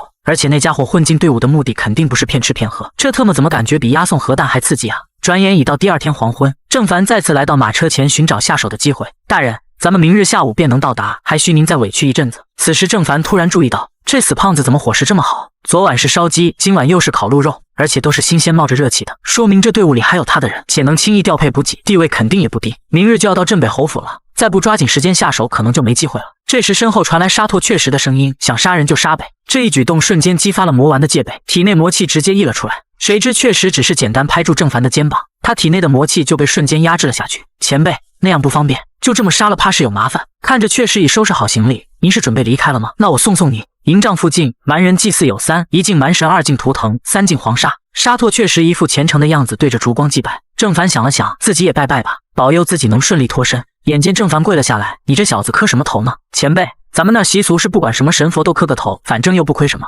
确实不亏。说罢，他直接抄起祭台上的贡品就准备开干。郑凡有些意外，这都还没供奉完就开吃，岂不是对其不敬？确实却说道：“他不会介意的，因为我祭拜的是我自己。100年前蛮族王庭被初代镇北侯覆灭，便在此建立侯府，其目的就是为了警示子孙后代。短短100年，不仅收复失地，还将蛮族打得支离破碎，连皇家刘氏也乖乖当孙子，可见镇北侯一脉可怕之处。”这时一辆马车引起了郑凡的注意，只见那辆马车竟纹有龙形图案，其豪华程度也非其他马车可比。想必那应该是燕国皇家的人吧？兴许是哪位皇子被派遣来驻守，没想到双方关系如此紧张的情况下，皇室还派人来，看来皇帝是真心忌惮镇北侯啊。当晚队伍便在侯府外安营扎寨，帐篷内郑凡陪着沙拓确实吃最后一顿饭，俩人都一声不吭，却又默契地举起酒杯。四娘一脸防备看着确实，如今已到目的地，这人到底有何意图？确实喝着酒感叹说：“可惜以前没喝过这么好的酒，再喝可真就舍不得死了。”郑凡回应道：“那就边喝边死吧。”小兄弟说的有理。这时一名百夫长上前禀报，属下收到通知，预计入夜后才轮到审验我们的生辰纲。随后话锋一转：“校尉，县令那边可等着您的安排呢。”这时郑凡和四娘都笑了，原来你就是许文祖的人啊。下一秒他身上闪过几道丝线，紧接着整个人的躯体支离破碎，散落一地。此刻确实将一块碎肉扔进嘴里，随后起身：“我吃饱了，该上路了。”就在他即将离开时，郑凡喊住了他：“把酒带上，路上也好有个伴。”确实深深地看了他一眼：“我再问一遍，你叫什么？”大丈夫行不更名，坐不改姓，我叫郑凡立。出营后，确实来到许文祖藏身的马车旁，只见他一把抓住马车的车沿，轻描淡写就给提了起来。马儿也发出恐惧的嘶鸣声，但他目光坚毅，眼里直勾勾盯着镇北侯府处。突然，他猛地发力，举着马车朝山脚下奔去。这时，镇北侯府内冲出无数金甲铁骑，他们个个手提大刀，散发出一股肃杀之意，速度奇快，眼见就要将确实给围住。这时，他一声大喝，前蛮族王庭麾下左谷离王沙拓确实前来贺寿。说罢，就将手中马车猛地朝远方掷去。只见马车在镇北侯府牌匾上应声而碎。此时侯府内传来一道声音：“老夫人说多谢左谷离王好意，不如进府喝一杯如何？酒我自己带了，且已经辞去左谷离王之职，今日一切都与王庭无关，还请郡主出来见上一面。”老夫人说：“郡主年幼顽劣，左谷离王乃蛮族英豪长辈，切莫与晚辈一般见识。”沙拓确实闻听此话不禁大笑：“郡主年幼顽劣，那为何残杀我沙拓部5000妇孺老弱？他们何其无辜！今日我以沙拓移民来此，特意向郡主讨个公道。”看着前赴后继的镇北铁骑，沙拓确实义无反顾冲了过去。蛮族第一勇士沙拓确实到底有多强？仅凭一己之力独闯名震天下的镇北侯府，面对前赴后继的无双铁骑丝毫不惧，而他要的仅仅只是一个公道而已。多年来蛮族与大雁水火不容，常有战事，虽说战场上凭实力说话，这一点他很清楚，但镇北军以战争为由屠杀他沙拓部5000老弱妇孺，无一生还。于是他卸下左谷离王之职，以沙拓移民的身份硬是要前来讨个说法。这时侯府内传来声音：“老夫人说左谷离王这般英雄豪杰，若今日折损在此，实乃王庭一大损失。如今蛮族示威，还望阁下三思。”然而沙拓确实一把夺过身前骑兵的枪刃，调转枪头对准侯府：“还请郡主出来一见。”眼见劝不动此人，侯府内又传来声音：“镇北君，朱蛮！”顿时无数铁骑朝着他冲锋而去。血氏看着散落一地的酒壶，感叹道：“真是好酒啊，可惜没能早点喝到。要是能早些喝上这酒，说不定我就不跑这一趟了。大不了整日买醉消愁。”说罢，他摆好架势迎接镇北军的冲锋，而他仅凭一己之身独撼3000铁骑，这一战必将名震天下。在不远处的山上，一队人马在此观战。张公公，那蛮贼已破8个军阵，为了殿下的安全，要不通报侯府，先让殿下入府吧？急什么？他镇北侯府若是连个蛮人都收拾不了，如何能让陛下头疼呢？可是公公，毕竟刀枪无眼，若是那蛮贼将战况引到我们这儿，这时一道声音从马车内传来，将他打断。那姑也不能先入府，毕竟是我们提出排队等待审验的。若此时向侯府请求保护，我的脸面倒是无所谓，但皇家要是被人轻视了，那咱们就等候发落吧。说罢，马车内又传来一阵阴声笑语，两人有些无奈。话说战阵之内遇到一流武者，都是派同级别强者进行牵制，他镇北军只用骑兵进行车轮战消耗，这完全就是拿命来填。难道号称30万镇北军内没几个真正的高手？你错了，镇北军内高手林立，他们就是要告诉今日来贺寿的各方势力，哪怕仅凭镇北铁骑便能诛杀一切强者，日后谁还敢在侯府面前放肆？这时马车车门被推开，一个身着华丽的人影走了出来。哟，还打着呢，姑都完事了，那蛮贼还未伏诛吗？此人正是大燕国六皇子姬成觉。看着脚下正在大杀四方的沙拓阙石，他不由打趣问道：“张公公，你说要是你与其交手，能有几分胜算呢？”公公一脸汗颜：“奴才这点微薄功力，若对上左谷离王，恐怕只能拖延几息，让殿下逃跑。”这时陈光庭躬身问殿下不喜俗物，但为何此次主动请缨前来为镇北侯老夫人贺寿呢？自然是来看我这未来二嫂，她有心计手段，背景更是不用说。如果哪天出了意外，也当多一条退路吧。外人都说殿下荒诞不羁，但臣却明白殿下聪慧过人，为何殿下不主动争夺呢？六皇子直接打断：“别说了，一代雄主之后肯定会选择守城之人为继承者，所以二哥才是父王心中最好的继承人。”就在两人对话期间，这时张公公一声惊呼：“不好了，殿下！”只见沙拓确实正提着大刀朝他们这儿冲杀而来，顿时周围亲兵立马围了过去，保护殿下。不远处的郑凡见此情景，轻声念道：“谢谢了，四娘，咱们走。他要送咱们一场造化。”丁豪不解问主上这是何为？没看见那黑龙马车吗？当然是去救驾呀。此时沙拓确实已将六皇子身边亲卫全部干废。张公公无奈挺身向前：“蛮子，你可知此乃大燕皇子？难道你不怕大燕迁怒于荒漠万民吗？”但就在一瞬间，他就被阙石控制手腕，随后轻描淡写的就被抛飞了出去。阙石目光冰冷，盯着目标，似乎在等待着什么。六皇子此刻反应过来，转身就跑，他的目标竟然是姑。此刻他面目狰狞：“小友，吾就将这位燕国皇子赠与你吧。”说罢，猛地掷出手中长刀，接好了。千钧一发之际，一道黑影闪身到六皇子身前，来人正是郑凡。他奋力地挡住阙石的攻击，但下一秒兵器折断，长刀径直穿透了他的肩膀。然而就在前一夜，郑凡开口问阙石：“你明知此去有来无回，为何还要如此？且战场厮杀，这应该是很正常的吧？战场搏杀，生死有命，本是理所应当。但老弱妇孺，哪怕为奴被卖，也不应被屠祭。一直以来，我受令于蛮王，但我心始终在沙拓那个并不大的部落里。我梦想是能通过我的努力，让部落子民过得更安稳一点。可是如今我的梦碎了，他没了。行吧，我知道也劝不动你了。但明天你死前能不能帮我演出戏？我这人最想要的就是个荣华富贵，就当你死前做件好事吧。”确实没有拒绝，直接点头应下。郑凡不解问：“虽然你决心送死，但为何这么干脆就答应了？不可能是为了这2天的饭菜情谊吧？”突然，一旁的帐篷跑出2道身影，郑凡瞬间明白过来，这俩孩童正是自己斩杀蛮氏后心软留下的沙拓一姑。看来他已经知晓了自己的真实身份。确实回过头：“你给我沙拓部留下血脉，我死前帮你个小忙，不亏。”当郑凡睁眼后，便看到六皇子关切的目光。大夫说：“你受了内伤导致昏迷，你且好生休养，不会有什么大碍的。”郑凡急忙起身询问：“殿下，那个蛮族人怎么样了？”那个蛮人被你拖延了一下就被铁骑给围住，之后不仅重伤了侯府李总兵，硬是拖着重伤之躯斩杀了数百名骑兵，最后力竭而亡。虽然他们接触甚短，但郑凡心底还是生出一丝惆怅。这时门外传来一道声音：“郡主驾到！”六皇子瞬间紧张了起来：“我那好嫂嫂来了！”就在房门打开的那一刻，六皇子竟直接俯身跪下行礼。这一举动把郑凡惊住了，他怎么也想不到堂堂皇子竟然会给郡主下跪行礼。此刻，一个身着华丽长裙的女子走了进来：“小六，你这是嫌我家罪名还不够多吗？还想再加一条以下犯上之罪？”谁知六皇子立马换上一副谄媚的表情：“哪能呢？弟弟给姐姐请安，这是理所应当的呀。”突然，郡主目光扫向郑凡，他当即反应过来，刚才被那六皇子一跪给惊住了，随后立马下跪：“陈镇北军驻虎头程校尉郑凡参见郡主。”呵呵，我当是谁这么勇武救了小六子呢？原来是郑校尉，没想到这么快就见面了。上次攻打沙拓部，你作为新兵就能斩杀其首领，这才多久又救下当朝六皇子，这运气实属逆天啊！这时郑凡手臂被身旁老者抓住：“5夫9品，上次你身上毫无气血流转波动，这才多久就入品了？没想到郑校尉还是练武奇才，真是让我大开眼界呢。”这时一旁老者再次开口：“郡主，此子确实是刚入品之相，但他气血却格外浑厚，根基很扎实。郡主有些惊讶，七叔听您这意思是看上了这小子的天赋了。郑凡急中生智，赶紧磕头，师傅在上，请受徒儿一拜。为了保命，他只能如此。郡主一脸玩味，脑子转挺快嘛，想当七叔弟子也不是不行，但听说你之前打着镇北军的旗号灭了梅家务，可有此事？是的，因为属下想要荣华富贵，当时拒绝做李家家丁，也是想回虎头城当官老爷捞银子。郡主有些动容，你这回答还真是滴水不漏啊。就算上次斩杀沙拓头领是运气，这次又碰巧救下了皇子。郑校尉，直觉告诉我你并不简单，那这次就是属下和蛮贼串通好演的戏，他用性命来换属下平步青云。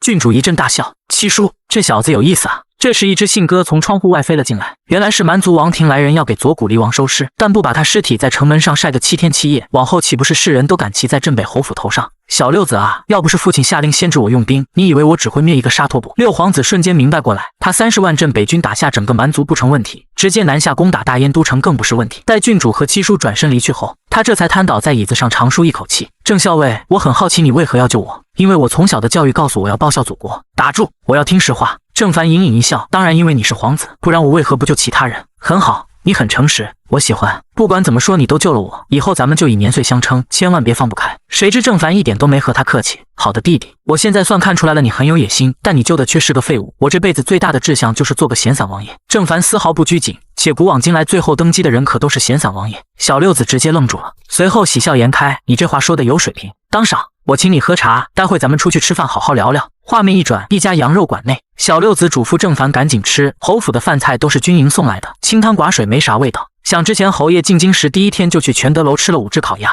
郑凡望着窗外的人群，也不知道四娘现在在哪。小六子看着对方在出神，咋了？有啥心事？郑凡回应说想不下了，身边没人总感觉有些不自在，而且自古以来枪杆子里出政权，尤其像您这样的就很没有底气。小六子回应你说的好听，但我平日连京城都出不了，到哪弄兵去？郑凡立刻微襟正坐，殿下可以靠卑职。打住！我说老哥，您能不能把您的野心藏着点？你脸上写满了奸佞2字呢。殿下，不想当奸佞的臣子不是好臣子，不想当皇帝的皇子不是。在两人吃完饭后，小六子提出再溜达溜达，俩人并肩走在熙熙攘攘的大街上。这时他碰了碰郑凡的手臂，指着一处风月场所说，好不容易出趟京城，陪我去打打野味如何？这时郑凡不禁有些怀疑自己到底有没有看错人。走，陪我进去，咱哥俩一起去开疆扩土。进去后的郑凡表示自己有伤在身，您玩高兴就行，不用管自己。谁料小六子这货直接说又不需要你动，你只管享受好就行。郑凡有些汗颜，这个世界的人可真会玩。当小六子选好离开后，突然一只玉手拽住郑凡，他吓得立马警惕后退了几步，但此时女子却主动贴了上来。郑凡闻到了一股熟悉的味道，哼，你这小妖精。随后他扯住对方的面具一把撕了下来，果然这女子正是魔王峰四娘。就在郑凡和四娘相认后，看着她身上缠满了绷带，不禁一阵心疼。郑凡告诉四娘，和他一起来的是个闲散王爷，目前没有夺嫡的希望，不过镇北侯府有个高手似乎有意收我为徒。四娘凑上前问主上是想留在这儿吗？再看看吧，留在这里就得告别之前的生活，但能拜个高手为师的诱惑也不小。这时门外传来一道声音，奸佞，你好了没啊？郑凡有些吃惊，他怎么这么快？只见小六子一脸猥琐看着眼前不断摇晃的红杖，心里生出一丝嫉妒。奸佞这货也太猛了吧，羡慕 ING。不多时，郑凡满头大汗整理着衣物走了出来。小六子在得知他没花1分钱就把事儿给办了后，不由嫉妒的近乎发狂。打完野味后，他们来到镇北城门口，看着被无情挂在城墙上的沙拓雀石，两人心中都有些萧索。这时小六子率先开口，郑凡，你知道姑心里在想什么吗？100年来这片土地不知承载了多少出征和归来的将士，我大燕作为边境之国，前有蛮族磨刀霍霍，后有3大国虎视眈眈，但我们都还是挺过来了。我大燕铁骑更是力压蛮族，南夷3大虎国，战力当属普天之下第一。你很有野心，虽然你也没有隐瞒，但你可知如今我大燕今日之政在何处？郑凡想都没想，直接开口说，门阀林立，家族过剩。是的，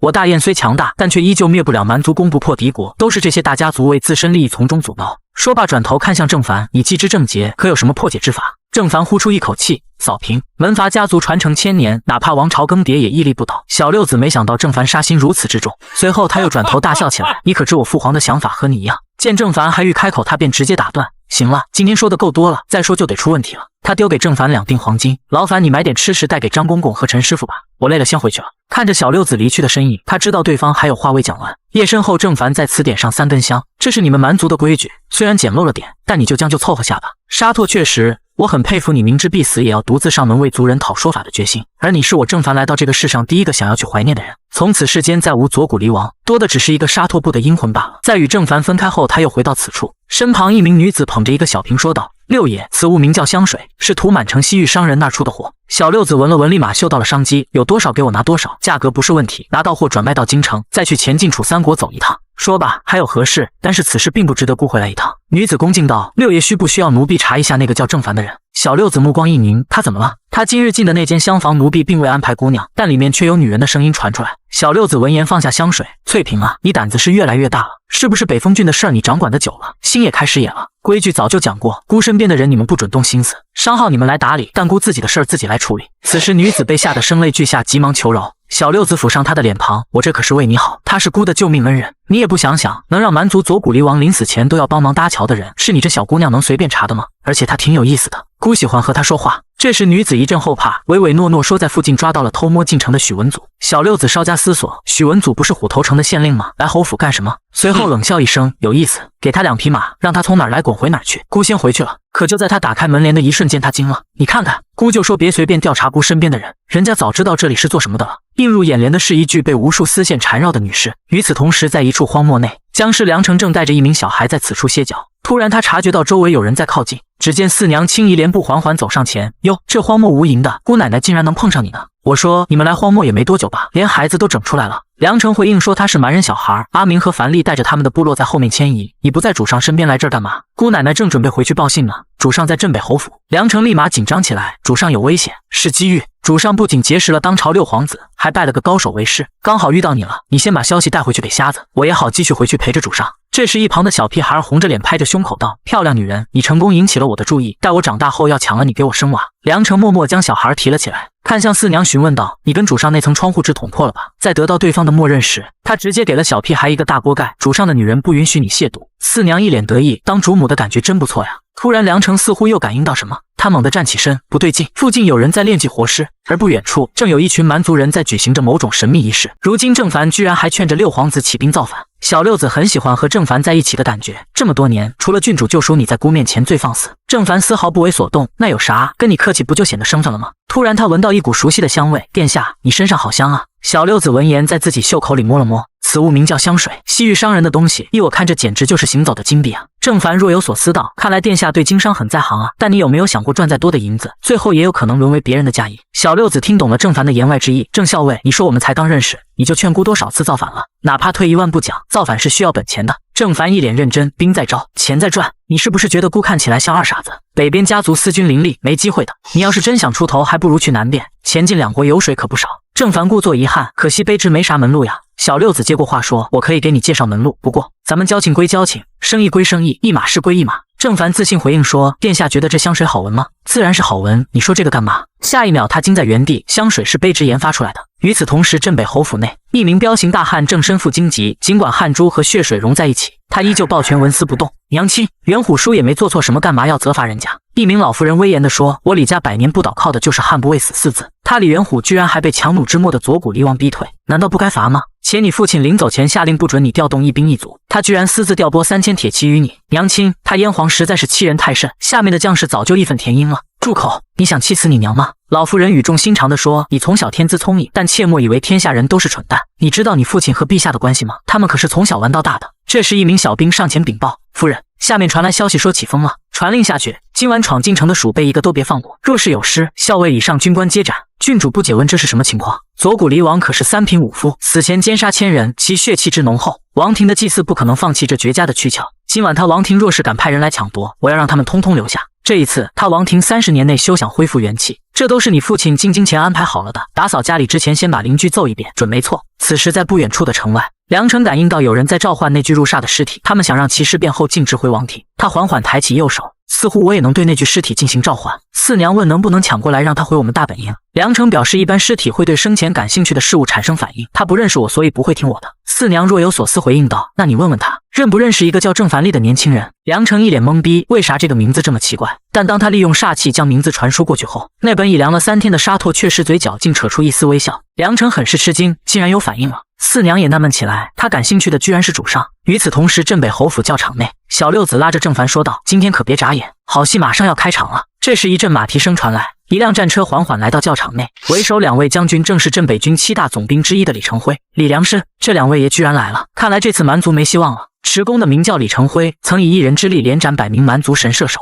另一个叫李良申，其剑法已登峰造极，据说连晋国的剑圣都不是他的对手。更恐怖的是，这两位总兵和沙拓确实一样，都是三品武者。郑凡闻言一惊，三品大佬，镇北侯府果然名不虚传。这时郡主和侯府老夫人出场，引得周围士兵一阵振臂高呼杀。此时3名蛮族打扮的人匆匆迎上前，只见他们齐身下跪，孩儿拜见义母，祝义母万寿无疆。小六子解释道，这3人是蛮族4大归义部族族长，当初代镇北侯力压蛮族，收下4个族长作为义子，所以至今不论他们年岁几何，都得管镇北侯叫爹。郑凡疑惑问道，这才3个人吗？还有个呢？这时老夫人开口，那多不包藏祸心，竟胆敢派出王庭祭祀，侯爷不在家，莫不是想弃我李家这孤儿寡母？跪下3人立马齐呼，那多不反骨辜负侯府恩德，孩儿们愿身先士卒踏平那多不。老夫人阴狠道，天亮前若我还能听到那多不一声羊叫，你们就不用回来了。不听话和没本事的孩儿镇北侯不需要。这时镇北军又是一阵呐喊声响彻天际，杀！看来今晚过后那多部将彻底消失了。郑凡也感叹说，欲安内必先攘外啊。小六子无语，你哪来那么多金句名言？声势浩荡的镇北军有条不紊迈出城门，你不跟出去看看热闹？小六子闻言，姑都被刺杀过一次了，怎么你还想替我挡刀吗？你想多了，之前是我不清楚你是个闲散王爷。这时郑凡眼睛一瞥，一名手持巨锤的大汉缓步经过，此人正是被确实逼退的总兵李元虎。他来到城门口驻足望着沙拓确实的尸首，突然他扔下巨锤，猛地盘膝坐下，眼神坚毅注视着确实，我等你，这次我不会再退了。郑凡不解问，这是在干什么？人都死了，摆那么大阵仗干嘛？小六子回复说，他们在摆阵法，蛮族有蛮师，而我们有术士和炼器士，所以大雁不光从武力和奇门遁甲都能压蛮族一头。就那老头小时候还给我摸过骨，大哥是猛虎守边疆，二哥是卧龙在野，你猜猜他给我预言的是啥？郑凡想都没想，直接开口说富贵安康。这下小六子惊了，你怎么知道？这不摆明就是糊弄吗？举国皆知大皇子战力无双，喜好征战，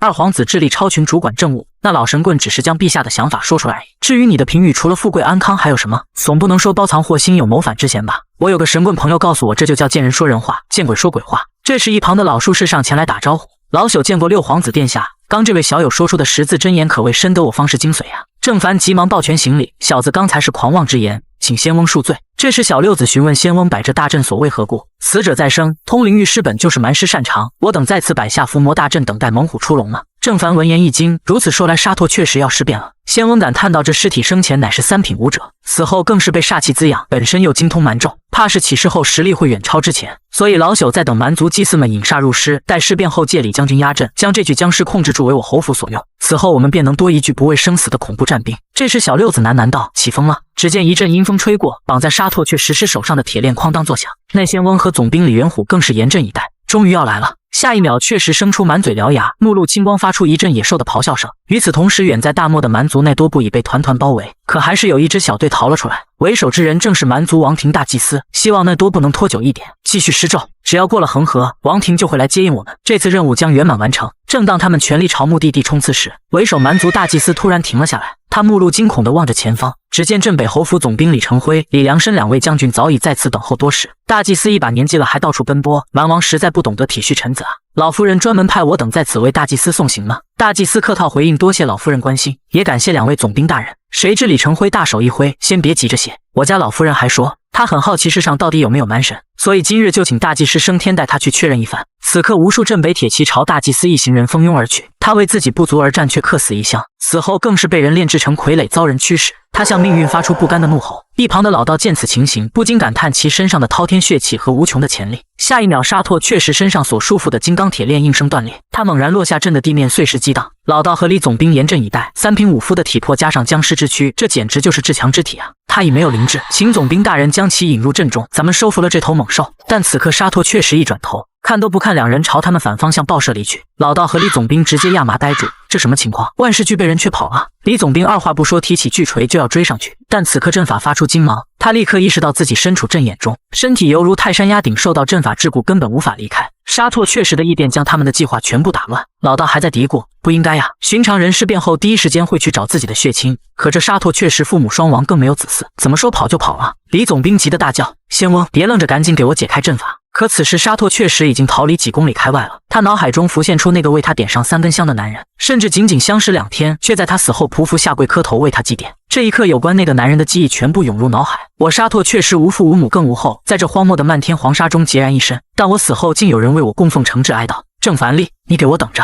与此同时，郑凡正和小六子在荒漠中闲逛，看着昨晚被屠戮殆尽的蛮族奈多布，郑凡不禁感叹这就是战争。但他却深知，仅仅灭掉蛮人一族根本无法解决问题，除非荒漠能在一夜之间变成绿洲，或者将蛮人全部杀光，否则单纯的杀戮只能造就下一场战争而已。小六子闻听此言，甚是不解。你继续说。大雁没办法彻底控制荒漠蛮人，一味靠武力镇压成本代价过高，要从根本上解决问题，只能用另一件武器。什么武器？郑凡斩钉截铁回应道：文化入侵。我们可以去各地找找爱好和平、专心侍奉神灵的宗教，让他们原来的信仰崩塌，从而取缔，让镇北侯府将他们送去荒漠传教，哪个部族不信教就攻打谁。2代人后，蛮族将热情好客，能歌善舞，整个荒漠都会变得安静祥和。郑凡发出恶魔般的微笑，到时候就算他们饿死、冻死、被大烟奴役，那也会带着笑容死去。小六子听到这惊悚发言，不禁感叹郑凡的毒辣，你这是要刨掉他们的根啊！好计策，郑校尉，我大燕朝堂应有你一席之地，可惜姑只是个闲散王爷，帮不了你。郑凡却自信满满表示未来总会有机会的。听到此话，小六子停下马，开诚布公对郑凡说：侯府七叔想收你为徒，但姑想让你拒绝他。姑虽然是个闲散王爷，但姑乃是大燕帝国第一商行的幕后东家。郑凡表面上装作不信，心里想的却是六皇子终于被自己策反了吗？开门见山，北边大势将起，已不适合你发展，去南方吧，那里人热情单纯，比蛮人温柔得多。郑凡惺惺作态，表示自己还是更喜欢北方。待他话还未说完，姑会全力资助你发展势力。听到此话，郑凡露出满意的微笑，随后他单膝跪下：陛下仁厚，待他日起事，臣必将以身许国，答谢陛下知遇之恩。听到称呼自己为陛下，还让其多喊2声听听。这一刻，往日闲散王爷的伪装撤下，野心锋芒毕露。两人加在一起，总共有800个心眼子，谁都知道对方不是什么好鸟，但他们却能互相看对眼，惺惺相惜。远在千里之外，郑凡一行人的据点梅家坞，瞎子北正悠闲地拉着二胡，音律中充满惆怅。一旁的下人奉上茶来：大人，您要的东西我都已准备妥当，可不知为何您的心情反而没有之前好了呢？瞎子郑重地说：军械、粮草等装备都是北风紧缺的物资，可如今市面上竟变得丰富起来，你不觉得其中有蹊跷？北边要起大风了，咱们的生意也该收一收了。门外薛三早已等候多时，怎么着？听你这话是嫌弃北地风太大，想南迁了吗？瞎子表示是有这个打算，但这等大事还需等主上回来后再定夺。薛三有些无奈，好不容易在这个世界置办了点家业，别说主上，咱们自个儿也舍不得呀。这时瞎子北盘膝坐下，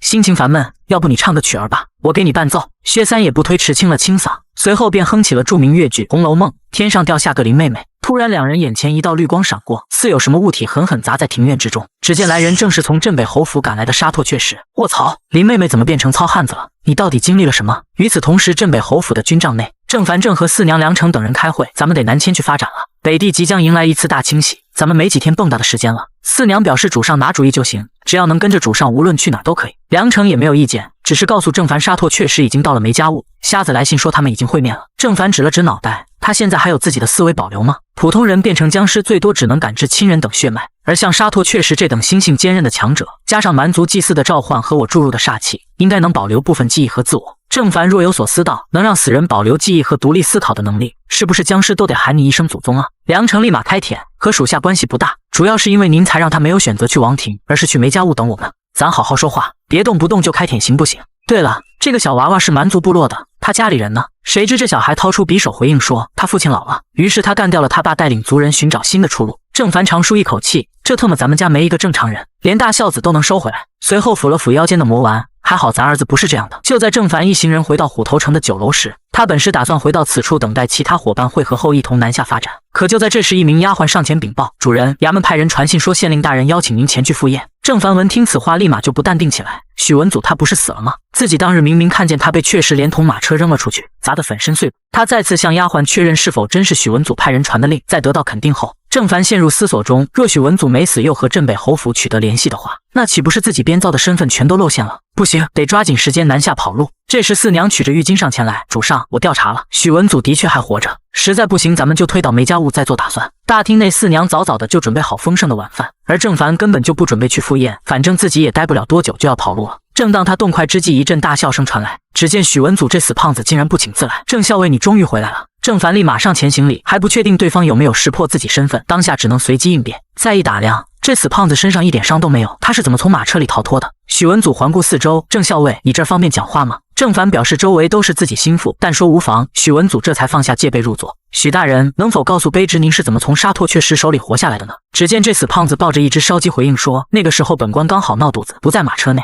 郑凡表面上恭维着，心里想的却是这死胖子的命怎么这么好。随后又试探性问：“大人既然没事，当时怎么不去找我呢？而我已将您的死讯通报给了老夫人，老夫人也只是简单回应知道了。”这时许文祖惊得手中烧鸡掉落，仿佛听到了什么不可思议的话。下一秒他朝着侯府方向跪下：“老夫人神机妙算，文祖感激万分了。”郑凡不解，这死胖子又自行脑补出了什么？紧接着许文祖解释说：“看来老夫人早已知道我没死，所以才对你轻描淡写说知道了。而他根本就没进得了侯府，刚进城就被人撵了出来。这一切应该是老夫人出于对他的保护才让他离开的。殊不知他其实是被小六子的人发现，将他撵了回去。在这敏感时期，朝廷命官私通侯府可是大罪。小六子并未想节外生枝，所以才放了他。”郑凡闻听此话，放下心来，顺理成章说：“郡主准备安排卑职去南方发展，而自己也不清楚是什么情况。但我李家的兵只知道一件事，那就是军令如山。”许文祖这死胖子并未怀疑，反而更加确定侯府是在布局了。下一秒，他掏出一份密函递给郑凡：“你看看这个，昨天陛下已经给镇北侯下发罪诏，也就是说大战即将开始了。北蛮宵小已成大燕国心腹大患，朕若再任其发展，愧对先祖。”郑凡满脸惊讶，蛮族都被大燕打得连亲妈都不认识了，还心腹大患，明眼人都能看出这是在针对镇北侯府。许文祖缓缓开口：“大战一触即发，郡主这时让你南下，应该是以防不测，如有意外，李家也好有条退路。”这时郑凡影帝上身，燕皇欺人太甚，这南方卑职不去也罢。许文祖急忙拉住郑凡：“郑校尉，这可是郡主为日后的安排，可不能辜负啊！”下一秒，郑凡一声大叫，随后扑通一声跪倒在地，朝镇北侯府方向磕了一个响头。谁知用力过猛，疼的眼泪飙出：“老夫人，郡主，卑职惭愧啊！”此时在房顶看戏的梁成开口询问四娘：“主上这演技是和谁学的？”“当然是你们这群老戏骨辈，天天违心舔着主上。”梁成开口反驳：“少来，你还不是一样？放肆！怎么跟你家主母说话呢？就凭奴家和主上的关系，能和你们一样吗？”梁成瞬间明白过来，我们是假舔，而你是真的舔了呀。与此同时，大燕国皇宫内，皇帝姬润豪在龙椅上破口大骂：“你们这群臭丘巴！朕的心头之患不在蛮族，而是就在你们之中。”一众朝廷命官趴在殿内，大气都不敢出。镇北军一半兵马已南下，这是在向朕逼宫。你们还劝朕退一步，给你们半月时间出方案，要站边赶紧站边，朕要看清楚你们的态度。退朝。下朝后，皇帝姬润豪召来一名太监，他吩咐让其多留意下今日大殿劝和的大臣们，列出名单交由二皇子手中。转眼间，他们又来到一座湖亭小筑内，只见面前一名紫袍中年人正对着饭桌大快朵颐。你这家伙胃口倒是挺好啊！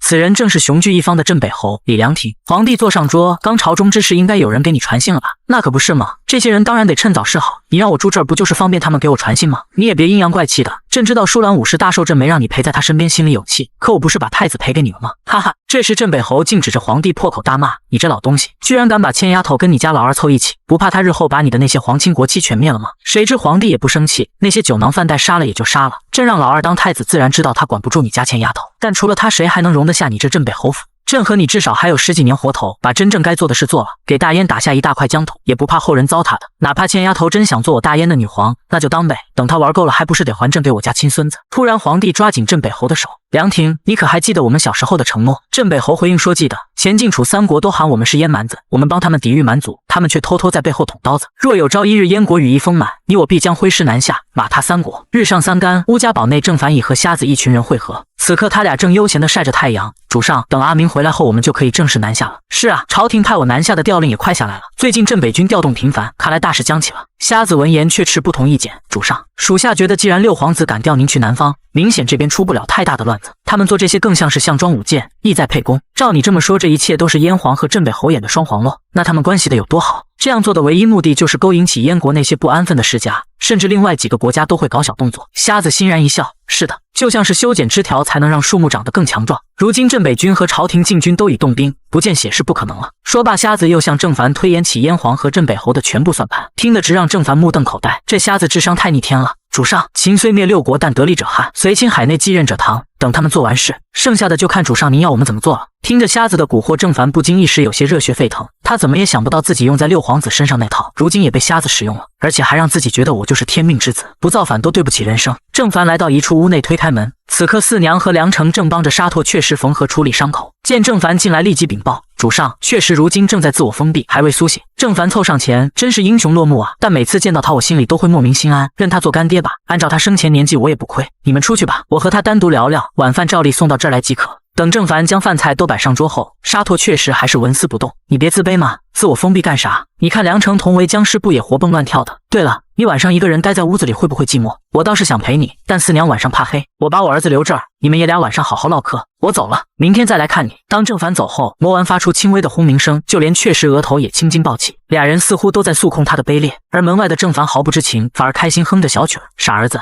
让你天天晚上给我捣乱，今晚我与四娘肯定能。这时一阵急促的跑步声传来，郑凡抬眼望去，只见一个细小的身影朝他跑来，原来是大孝子啊！此刻他急匆匆地说：“我的人来了。”郑凡立即反应过来，难道？随后他立马提起小家伙朝城门跑去，而城门上瞎子几人已等候多时。只见几百名大孝子的蛮族族人在阿明和樊丽的带领下赶到。主上，您最忠诚的属下回来了。众人齐刷刷向郑凡投来期盼的目光，他知道这将是自己南下最初的一批战力和资本。南国，老子来了！看着这批蓬头垢面的男人，他心中不免感慨，这不是在玩什么红警星际，这是我郑凡手下实实切切的兵。这时瞎子开口说：“主上，这500私兵还需好好训话才能成事。但主上，您有没有想过，倘若此时在你面前的是10万铁骑，他们跪伏在您面前高呼万岁，那是怎样一种激昂的感觉？”郑凡不动声色，特么这死瞎子动不动就培养老子野心，以后不能和他多待，差点就被忽悠瘸了。突然他发现底下一阵嘈杂，几名蛮族士兵盯着馒头，似乎是要不受控制上前去抢。郑凡不解问：“怎么还不开饭？”瞎子却回应：“快了。”突然一阵刀光闪过，那名上前抢馒头的士兵就被梁成抹了脖子。郑凡瞬间明白过来，这是要杀鸡儆猴，要完全驾驭这群野蛮人，必须要让他们怕自己到骨子里去。众人看见这一幕，纷纷静下音来，一脸惊恐看着郑凡。此刻在他们眼中，这名男子就是掌握他们生杀大权的人。随着一通响指后，另一名只是做出抢夺馒头动作的蛮人，他抱着脑袋头痛欲裂，紧接着七窍流血，扑通一声倒在血泊中没了动静。这下众人再也稳不住了，齐声跪下，纷纷对着郑凡匍匐磕头，高呼着听不懂的词语。郑凡询问他们在喊什么，瞎子满意回答说：“魔王。”随后他一声轻笑，脸上布满阴狠：“我喜欢这个称呼，主上，我们也很喜欢呢。”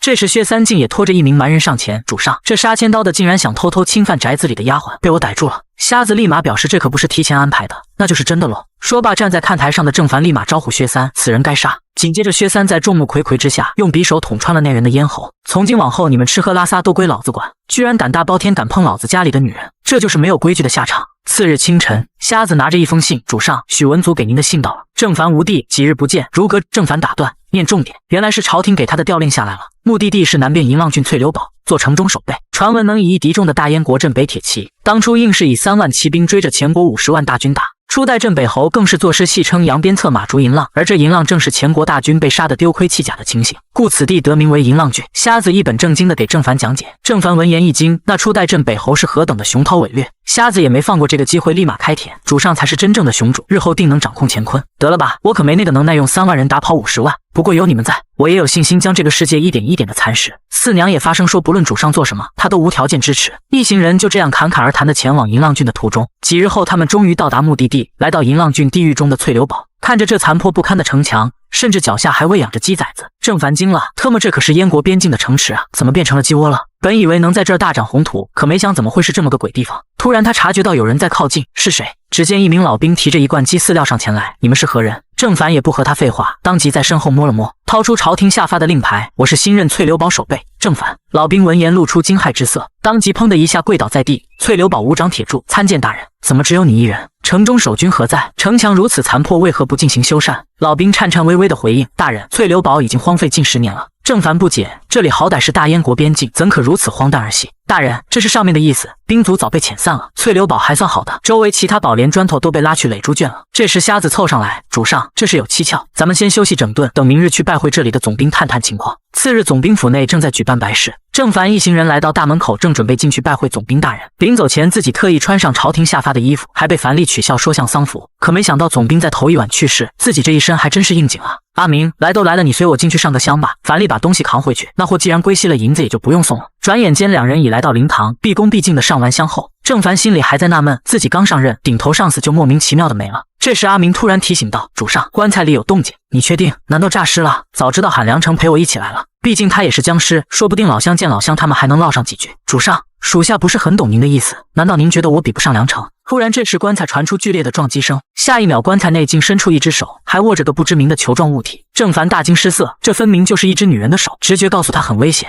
紧接着，球体内激射出无数银针，郑凡闪躲不及，完蛋了，这下要GG了。空中溅起一滩血花，他呆呆地看着眼前人，一滴冷汗从脸颊滑落。只见不知何时，阿明已拦在他身前，用身体将银针悉数拦下。主上，您现在觉得我比之梁成如何？两人今天本是前来祭拜已故的总兵大人，可谁能想到棺材中竟藏着一名女刺客？而这时两人身后传来一阵喊杀声，只见大厅内冲出数名刺客，正对着来往宾客大杀四方。卧槽，这些人专盯着当官的杀呀！郑凡有些吃惊，他们竟敢在总兵府里闹事。此刻无数士兵疯狂涌入府内，女刺客见状急忙吩咐一旁的黄袍道士赶紧撤。郑凡毕竟官职在身，也不好袖手旁观，安顿受伤的阿明后，便准备去捡几个人头装样子。主上，刀剑无眼，您先换上盔甲保命要紧啊！谁知下一秒郑凡就已将盔甲整齐穿戴好。放心，我惜命的很呢。这时一道声音传来，兄弟，你能有这么忠诚的属下，我着实羡慕呢。只见来人云淡风轻的往自己身上拍了拍，兄弟也是军旅中人，刚才女刺客无差别击射出的银针悉数掉落在地。郑凡心想此人应该是穿了软甲，地位肯定不低，于是拱手自报家门。谁料这人同为新任击退保的守备，名叫左继谦。两人交谈间，一名刺客被守卫逼退，正巧在他们的方向。那名刺客见状可不管3721，直接举起手中长剑向他们砍去。汤池电掣间，长剑被2根手指夹住。只见左继谦一脸不屑，任凭刺客如何用力，竟不能抽出长剑分毫。一旁的郑凡瞧准时机，一记手刀稳稳落在来人脖颈处。解决此人后，两人开始商业互捧起来。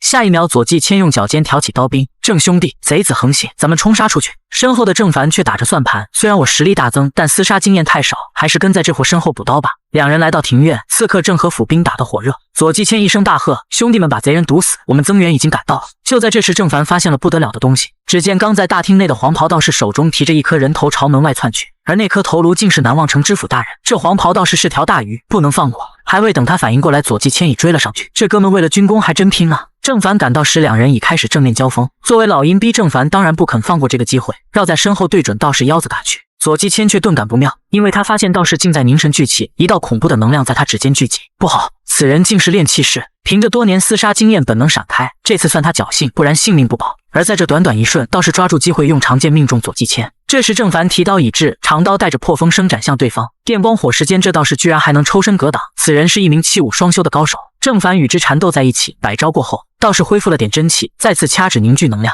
左继谦深知此招的凶险程度，急忙大声提醒郑兄小心，快躲开！但这能量速度奇快，毫无防备的郑凡闪躲不及，眼看就要饮恨当场。下一秒，他胸口的魔丸散发出恐怖的威压，一股狂暴的能量涌出，魔丸凭空而现，周遭魔气滔天。只见他竟直接将道士激射出的能量一口吞下。郑凡也没想到自己的亲儿子会在此时出现，但魔丸吞下能量后似乎还意犹未尽，这一操作立即将黄袍刺客和左继谦给惊住了。这是什么鬼东西？眼看自己的亲儿子出现，郑凡瞬间有了底气。而在黄袍刺客眼中，他对面只有一块石头散发着滔天魔气，刚自己那一刀劈在这块石头上已碎成2半，心想怪不得此人功夫不咋地，原来有一宝压身。下一秒，他惊恐地瞪大双眼，只见魔丸催动符石，带着恐怖的魔气朝他急射而来。毫无悬念，他立刻人手分离领了盒饭。这时郑凡兴奋地大叫：“干得漂亮，儿子啊！”但魔丸却回过头表示：“你这废物老爹活着能有什么用？还是杀了吧。”说罢，符石带着破空升级速朝郑凡射去。阿明见状，急忙一掌拍向在旁看戏的左继谦，见他倒地晕死过去后，这才大声喝止：“魔丸，你想害死我们吗？”此时符石停在郑凡额头1-2寸的地方，恐怖的魔气扑面而来。他是你亲爹，你可真是个大孝子啊！主上若有闪失，谁都别想好过。魔丸神情一阵变动，最后一阵阴笑：“我这可是听命行事。”随后指向郑凡，他亲口说的：“砸！”郑凡一阵无语：“我特么让你砸我了吗？”此时南望城正有大军压境，兵临城下，城楼守军大声呵斥：“来者何人？何故冲击城楼？”这时一通兽吼声传来，只见一只身形巨大的皮兽缓缓上前，他驮着一名身披鎏金甲胄的中年男子，此人正是与镇北侯齐名的靖南侯田无敬。本侯听闻城中有叛军集结，特此率军平乱，如有阻拦者，视为弃党羽，格杀勿论。不多时，总兵府内，靖南侯的军队已将此地清理出来。一名副官上前禀报：“侯爷，刺客已全部伏诛，共计26人，还有几个死士已服毒自尽，连总兵府都成了贼窝，可见整个南望城还有多少刺客潜伏。传我命令，全城搜捕，凡有牵连者，抄家灭族。”副官又提醒说，此次有2名守备大人在场，是他们率领护卫全部斩杀了刺客。田无敬饶有兴趣的回应：“哦，带他们来见我。”片刻后，郑凡和左继谦2人来到总兵府大厅。郑凡想不到会被靖南侯亲自召见，也不知是好事还是坏事。2人来到田无敬跟前，立即单膝跪下拜见侯爷。田无敬先是转过身问了左继谦的家事，左继谦当即承认自己是虎威军左家的人。郑凡听着2人对话，判断这左家应该是个大家族，连侯爷都亲自过问。随后田无敬话锋一转，问向郑凡：“30郑家和你是什么关系？”回侯爷：“毫无关系。”田无敬眼睛一眯，那你来自哪里？言下之意就是让郑凡表明他是属于哪方势力。郑凡心中一凛，这位也可不像许文祖那么好糊弄，于是一五一十说自己有幸的镇北侯府赏识，为其效命。田无尽这才放下疑虑，尸体都验证了吧？刺客可有遗漏？左季谦立即抢公司的回应说，还有一名女刺客不在其中。田无尽情绪并未有过多起伏，反而问向一旁的郑凡：“你说呢？”郑凡暗自一喜，看来自己猜对了。随后在左季谦惊惧的目光中大喊道：“末将从未见过什么女刺客，所有贼人全部伏诛，无一漏网。”田无尽嘴角扯出一抹意味深长的笑容：“你们一个说有漏网之鱼，一个说没有，本侯到底该相信谁呢？”此刻左季谦已是满头大汗，自己早该想到这灵堂刺杀案刚发生，后脚晋南侯就率军入城，这其中怎可能没有猫腻？而这个姓郑的居然瞬间就明白了这一点。郑凡大声回应：“左手被追杀刺客时脑子受创，应该是记错了。”田无尽很满意这个回答，脑子有病就回去好好治疗，不要胡言乱语。随后大马金刀坐下，作为边境之地，南望城过得太安逸了，很多人以为前国不敢进犯大燕。初代镇北侯确实是将他们打痛了，但这么多年过去，再深的伤口也早就愈合。而好日子过久了，其中某些人也就开始忘本了。果然如同之前他和瞎子讨论的一样，燕国要起大动作，皇帝和镇北侯根本就没有间隙，而是故意摆出对立面演戏给众人看而已。这位晋南侯则是暗地肃清门阀大家族，这是在为南征做准备。随后田无尽又抛出一颗炸弹，本侯收到消息，有一伙反贼潜入淮衙书院，两位谁能替本侯前去捉拿？郑凡丝毫没有犹豫，末将愿意领命。郑守备，你可想好了？那淮衙书院可是大燕读书人的圣地，连当朝宰相也出自那儿。即使你旁边的那位左守备乃至他背后整个家族都不敢和书院对着干。郑凡一脸不在乎，读书人喜欢讲道理，但末将不认道理，只知道军人以服从命令为天职。田无尽大笑，好一个以服从命令为天职！你回去后，明天自有人联系你。末将领命。郑凡作为一个十足的草根，当下只能将自己和晋南侯这位大靠山绑在一起。待二人离开后，一只玉手扶上田无尽的肩头，没受伤吧？今天辛苦你了。而来人正是当天现身灵堂的女刺客杜鹃，你去查一下那个郑守备，看看他身后到底是谁。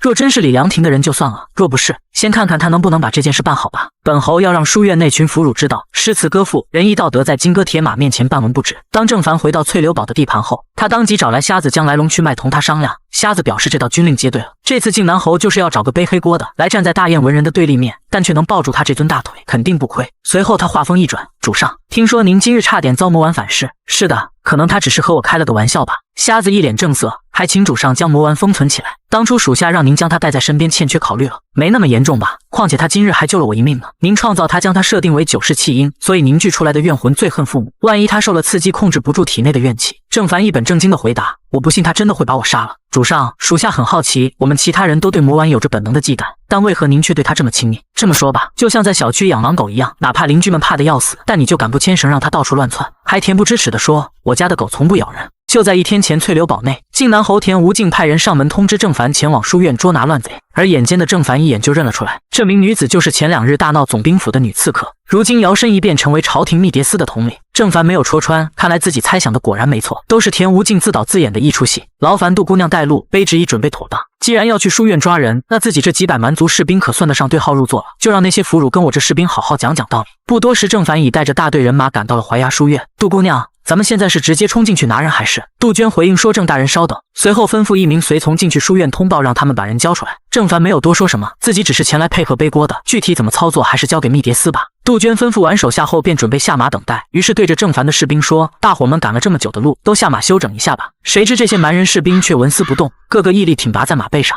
杜鹃有些无语，自己只是出于好心，况且自己好歹也是一名领导吧，对方竟然屁都不放一个。随后对着郑凡一抱拳，郑大人果然领兵有方，是小女子唐突了。杜姑娘切莫见怪，这大中午的下马容易犯困，而且我们来抓人可要拿出气势。杜鹃看着这群只听令于郑凡的士兵，正手背大才，着实让小女子开了眼界了。心想这群蛮兵不仅装备精良，整体素质也不知比普通士兵强多少倍。这郑守备如何训练出来的？趁着空闲，郑凡便打听问这好端端的书院怎么会包藏乱贼呢？书院经常会接待前国大儒来讲学，所以对某些人来讲，这里就是绝佳的藏身之地。郑凡明白过来，这就跟前世民国时期的地下党一样，两国即将开战，肯定要先拔除自己地盘上的钉子。这时方才派去书院的小兵被轰了出来，几十名书院学生齐声大喝：晋南军欺人太甚，敢在书香圣地撒野，斯文不可辱。郑大人，小女子算是没办法了，接下来就看您的了。此时这群学生还对着他们狂吠：同窗们，朝廷鹰犬怎能进入我们这圣洁之地，不能放他们进来。郑凡置若罔闻，掏了掏耳朵，询问梁成说：这群二愣子书生是在骂我们吧？杜鹃也是一脸无奈，已经不止一次来抓人了，每次都被骂了出来，关键还不能拿这群书生怎么样。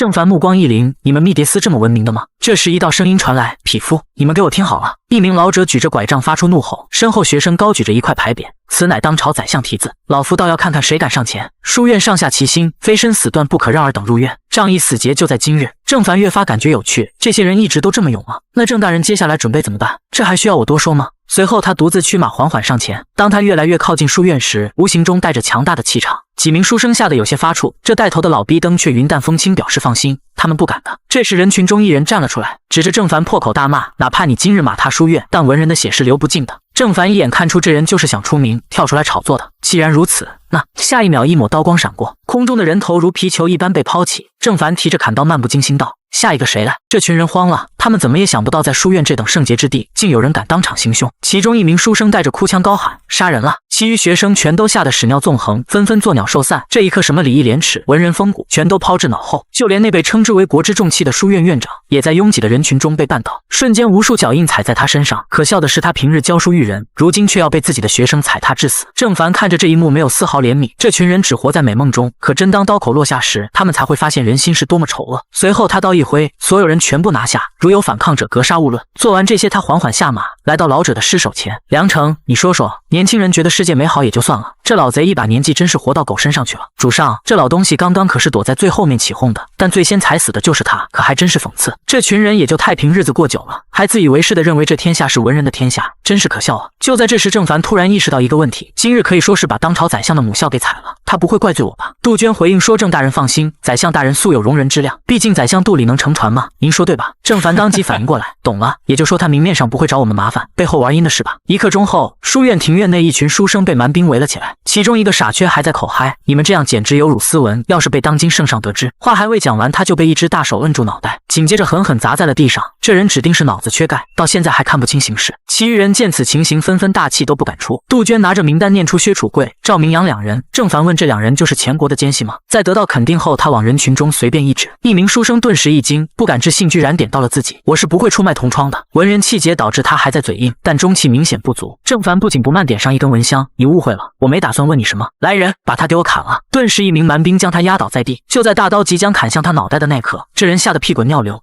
我说，但他并没有开口的机会。下一秒血光四溅。这时郑凡轻咳两声，蛮兵立马会意，又从人群中拉了一个人出来。这人明显有了前车之鉴，直接开口回应说知道，他们两人就在这里。谁知郑凡却表示自己最痛恨这种卖友求荣的人。梁成，他交给你了。主上，你确定？我可是饿了很久了。当然确定，你离远点，别坏了大家的胃口。下一秒，这名书生在绝望的呐喊中被梁成踢走。你们继续，我把他抓进那边树林里拷问一下。半晌后，其余众人都吓得魂不附体。在树林那边传来的惨叫声说明了一切。眼见自己的威慑也差不多了，杜鹃姑娘接下来交给你。他们已被吓破胆，自然是知无不言，言无不尽。很快天色已到黄昏，郑凡一行人也完成了任务，准备驱马离开。主上，今日怕是要背负许多骂名啊！郑凡拍了拍梁成的肩头，咱们本来就是替人来背锅的，这样才能得到重用。为了混口饭吃不容易啊！况且咱们这群人来到这个世界本就是要搞事的，免费的宣传不要白不要。那主上，咱们现在是回去了吗？郑凡闻言一顿，我们大老远骑几个小时的马，就为了欺负一群俘虏？这里正值边境，老子一肚子气没处撒呢，更何况现在兵强马壮。走，咱们去前国溜上一圈。使兵力竟妄想攻打这座敌国冰堡。将士梁成劝阻郑凡这等做派无疑是以卵击石，难道主上是和瞎子商量好的才决定攻打这座冰堡吗？郑凡没有回应，梁成也猜到不可能，否则必定会派擅长偷袭的刺客薛三前来。郑凡缓缓下马，经过白天的事，很快麻烦就会找上来。虽有晋南侯这棵大树，但我们还得有军功才行。当然最关键的是我手有点痒，虽然我这人一向喜欢苟着，但现在手上有点资本了，我心里就躁得慌。况且今天欺负那群俘虏，替晋南侯背了黑锅，我心里很不爽。梁成明白过来，所以主上这是想找前国人来出气，但毕竟这样做实在太冒险了。况且郑凡身边除了蛮兵，7大魔王就只有梁成一人在场。郑凡一眼看穿，少来，你难道咽得下这口气？说实话，虽然很危险，但却很刺激，我喜欢。所以嘛，咱们来这个世界本就是要搞事情的，况且只是去试探，不行就撤。转眼间，郑凡几人就已来到城墙底下。这时他不禁感慨，如果当时他在前国醒来，而不是在燕国，或许今日罚城的对象就会改变吧。郑凡对着梁成指了指，既然别国都称我们为燕蛮子，那就做一做蛮子会做的事吧。随后他们顺着城墙攀爬向上，悄悄溜了进去。梁成锋利的指甲直接插进城墙里，所以他第一个爬上去，紧接着四处观望了下。眼见郑凡跟上，他他示意有点不对劲，怎么一个守军也没有？紧接着几人又偷偷摸摸来到一处灯火通明的房间外，这时里面传来一阵少儿不宜的叫喊声。郑凡有些吃惊，这可是在军营，怎么弄得跟昆院一样？主上怎么搞？直接冲进去还是？可郑凡却趴在窗户仔细听了起来，这叫声太过职业化了，跟我家四娘比起来还有很大的差距啊！就在几人听得入神时，一名小兵提着裤子出来，正巧发现了他们。然而这老哥并没有多大反应，反而问他们哥几个怎么不排队？排你大爷！郑凡直接上前一刀斩了他，随后对着众人下令动手。2分钟后，屋里便被他们一群人控制起来。郑凡提着砍刀，一副凶神恶煞的模样。你们谁是头？其中一人浑身打着筛子。大人，我是这里的保长，赵长贵。郑凡随后一指，这群女人是怎么回事？躲在墙角的女人顿时吓得浑身发抖。军营里实在揭不开锅了，所以小人在这开办了这个营生混口饭吃。郑凡抚额有些无语，今日之事代表着燕国向南打响的第一枪，此事今后肯定会传出去。堂堂大燕国翠流堡守备，第一次向前国开战，竟是打下一座昆院。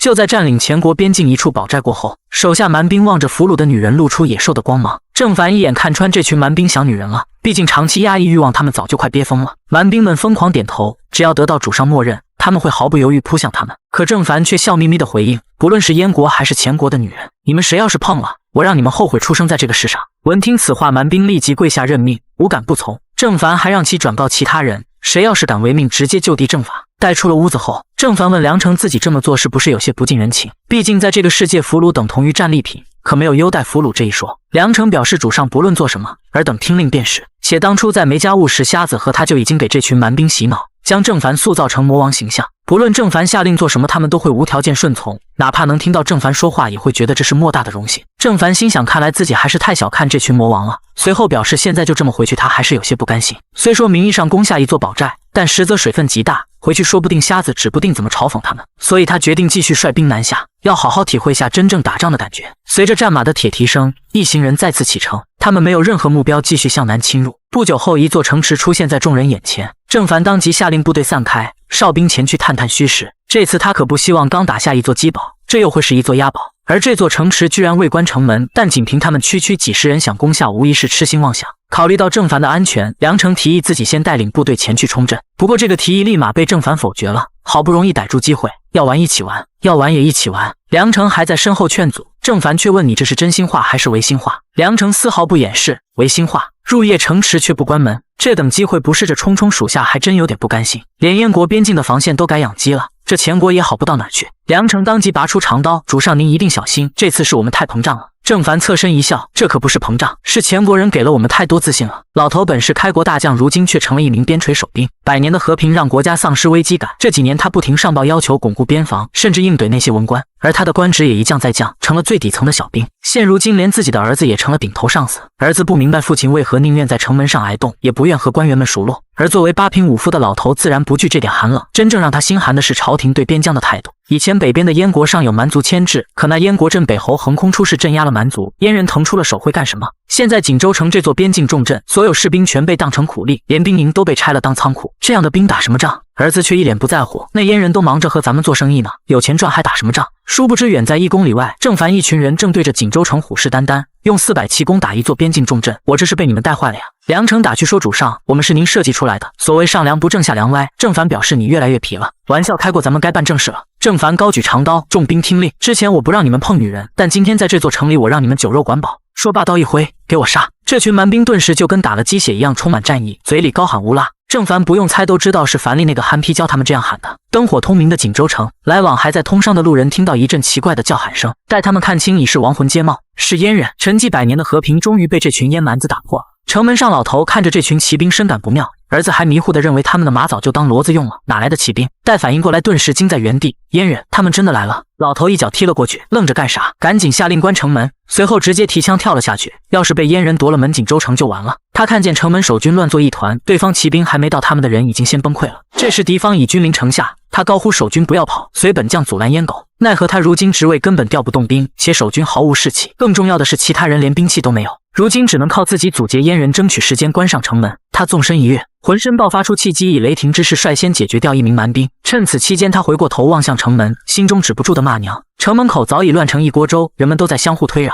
这群饭桶怎么还不赶紧关门？眼见又是一群蛮兵，气势汹汹杀到，无奈他再次凝聚出血气，长枪势如破竹，宛若游龙，硬是以年迈之躯瞬间将3名蛮兵挑飞下马。这时一股浓郁的危机感传来，只见僵尸梁成携魔王之势朝他攻来，血红色的煞气几乎要将他淹没。老头端枪迎了上前，带着老骥伏枥的意志和梁成对碰到了一起。下一秒，刀光闪过，梁成的刀瞬间划过他的脖颈，随着自己的头颅抛向空中。他知道完了，锦州城彻底的完了。因为刚被抛飞的瞬间，他用眼角余光看到了郑凡凝重的表情和那还未关上的城门。他以年迈之躯独守一座死城，纵然对方攻城人数只得区百人，可在这座拥有数万甲士的城池中，却在无人与其抗衡，纷纷溃败而逃，毫无战意。老头也完成了自己的使命，用生命捍卫自己终其一生的国家。郑凡居高临下看着脚下这颗人头，果真是老骥伏枥，前国也并非没有人才。他不禁想到前世一首诗：壮心未与年俱老，死后犹能做鬼雄。这点和当初的沙拓确实何等相似。一名蛮族士兵默默走上前，看着老头的尸首一言不发。下一秒，他将老头轻轻捧起。郑凡不解，你这是在做什么？主人，这老者是真正的勇士，我们蛮人敬重勇者，哪怕对方是敌人。郑凡释然，随即下令他将老头和其他战死的族人都带上，去先前埋伏的地点等待会合。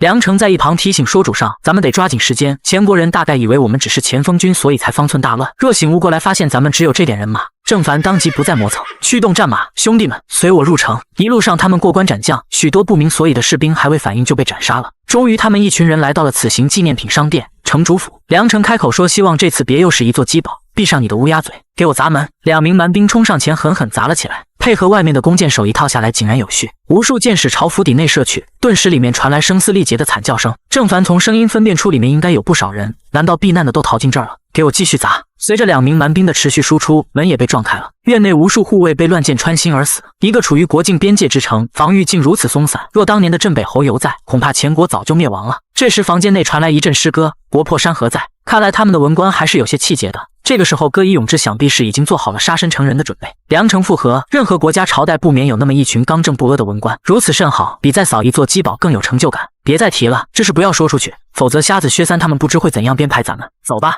咱们去见识下前国的文人风骨。打开门后，郑凡和梁成顿时惊了，尼玛，里面那些所谓的官员正在纸醉金迷，一股淫靡之气扑面而来。而眼前这哥们明显嗑了药，神志不清，外面杀伐不断，里面却在莺歌燕舞。郑凡扶额一阵无语，老子大晚上不睡觉跑来攻城，怎么净做些扫黄缉毒的事？他并没有在杀人，只是在城门上留下了自己的大名，毕竟还得靠这群人给自己宣传。如今该干的都干了，再敢深入恐怕真就是找死了。于是郑凡便准备率领众人回去。真没想到偌大的锦州城，唯有一人敢向他们亮出兵器。别了，只有一个男人的城。可下一秒，郑凡汗毛直立，浓郁的危机感莫名升起。只见一道羽箭呼啸着破空而来，在郑凡惊悚的目光中稳稳射进了他的胸膛。爹，您看到了吗？我杀了一个阉蛮子。在前国，武将想要往上爬，必须得做文官的狗。自己的爷爷当年就是因为不服文官才惨遭陷害，而自己从小没有练武的天赋，只能从文。作为武将世家，说不定能混个儒将当，但父亲继承了爷爷的练武天赋，脾性更是一分无二。这些年因与文官对立，从一品武将贬成守城小兵。这时蛮兵已经发现了他，提刀向他袭来。男人深知今日难逃一死，这一刻他才明白父亲和爷爷是对的。文官误国，文官误国呀！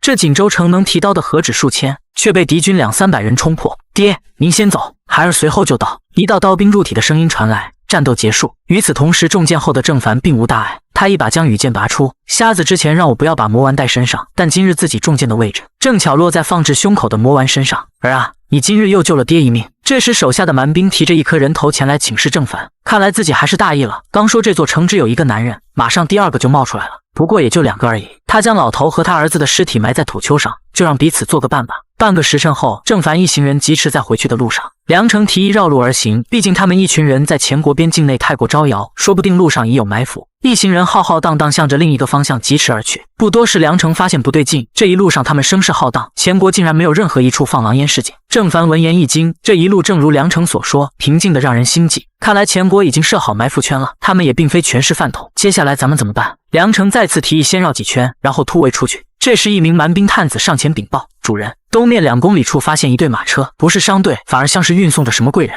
郑凡当即会心一笑，咱们去看看，送上门的人质不要白不要。转眼间他们已来到车队跟前，这么多护卫，看来对方身份不低。梁成请示冲锋，毕竟郑凡除了喊声乌拉，其他啥也不会，所以这种事交给梁成去干还是比较靠谱的。下面的车队还没发现危险，悄然而至。马车内，一名少女埋怨说自己不想嫁给司徒家那个病怏怏的书生，还说那哥们大冬天一边咳血一边穿着单薄青衫作诗，这不纯脑子有泡吗？突然他发现马车外有异响，只是往窗外看了一眼，他便指着窗外，娘，这种男人才是女儿想找的夫君。待其母眼神往窗外一瞅，顿感大事不妙。只见梁成一马当先，身姿卓越，大手一挥，放箭。月色下，无数箭矢如马蜂窝般呼啸而来。女人苦苦哀求母亲不要将自己许配给豪门世子。下一秒，她的真命天子携漫天箭雨而来，不多时，家里的护卫全都被屠戮殆尽。清理完战场后，梁成来到马车跟前，发现这马车内哭得梨花带雨的母女俩，不禁让人生出曹贼之意。梁成缓缓伸出手探进马车内，女孩仿佛认命般紧闭双眸，脑海中幻想无数次接下来的画面。可下一秒，一个大逼都重重地扇在她脸上。殊不知，梁成心里想的却是主上应该不喜欢小萝莉。他的母亲目测30来岁，虽然比不过四娘，但也算风韵犹存，应该是主上的菜。女孩见梁成将注意力放在自己母亲身上，急忙抱住她，请求放过母亲，自己什么都愿意做。可下一秒，她就被抽翻在地，做梦都想不到自己输在哪里。入夜后，郑凡和那名少妇端坐在篝火旁，从女人口中得知他们是边关节度使的家眷，还承诺只要郑凡放了他们，就可以从他相公的房区经过。郑凡吩咐手下带其下去后，点上一根蚊香，陷入沉思。梁成很是不解，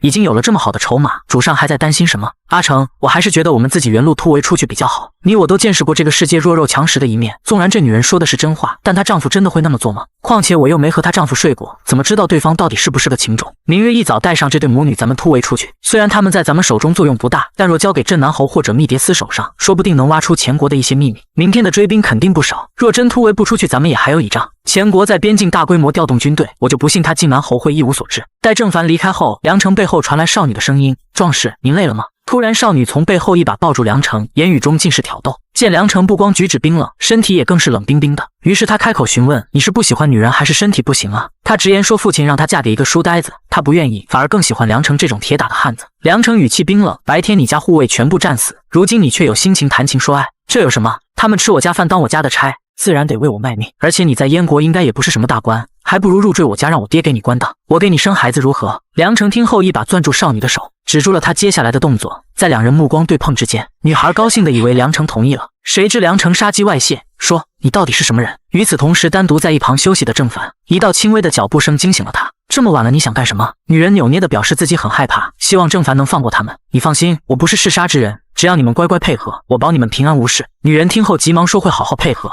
并且愿意做任何事情。说罢，她俯身压向郑凡，神情妩媚地说可以做他的痉挛。然而另一只手却悄悄攀上一旁的刀刃。郑凡闻着女人身上的异香没说话，胸口的魔丸此时爆发出强烈的震荡。女人自知大事不妙，下一秒她就被掐住咽喉提了起来。而郑凡发色迅速变白，面目狰狞，似乎变了一个人。这时魔丸的声音响起：“你想杀我爹可以，但你想当我娘，那我可就不答应了。”一旁的梁成一眼看出郑凡此时是被魔丸给附体了，当即厉喝：“魔丸，你想干什么？”谁知郑凡侧目盯了一眼梁成：“你这个废物！”说罢，手中稍微用力，那妇人便已归西。妻女见状，立马飞扑了过去，嘴里大喊娘亲，然而却被一旁的梁成一记手刀给击晕。此时郑凡浑身散发出恐怖的魔息，强烈的负面情绪扑面而来。梁成语气冰冷：“魔丸，从主上的身体里滚出去！”谁知被魔丸附体的郑凡口中直接蹦出2个字：“废物！”虽然魔丸在七魔王中实力是最强的，但同为魔王梁成怎能受这气？给你脸了是吧？这时郑凡轻喝了一声：“阿成！”他恢复了一半神智，右眼目光柔和地说：“我相信魔丸。”梁成有些吃惊，这魔丸如此大逆不道，敢上身主上，为何还要相信他？下一秒，郑凡凭空漂浮起来，以居高临下的姿态盯着梁成，伸出食指杵在梁成脑门上：“你这个废物！”梁成怒极反笑，瞬间引动全身血气：“好啊，那你就给我证明下到底谁是废物！”下一秒，郑凡原地爆射升空，梁成有些摸不着头脑，他怎么跑了？只见郑凡的身影突然砸在不远处的草丛边上，顺带着几名敌军探子被掀飞。梁成这才反应过来，他们被人监视了，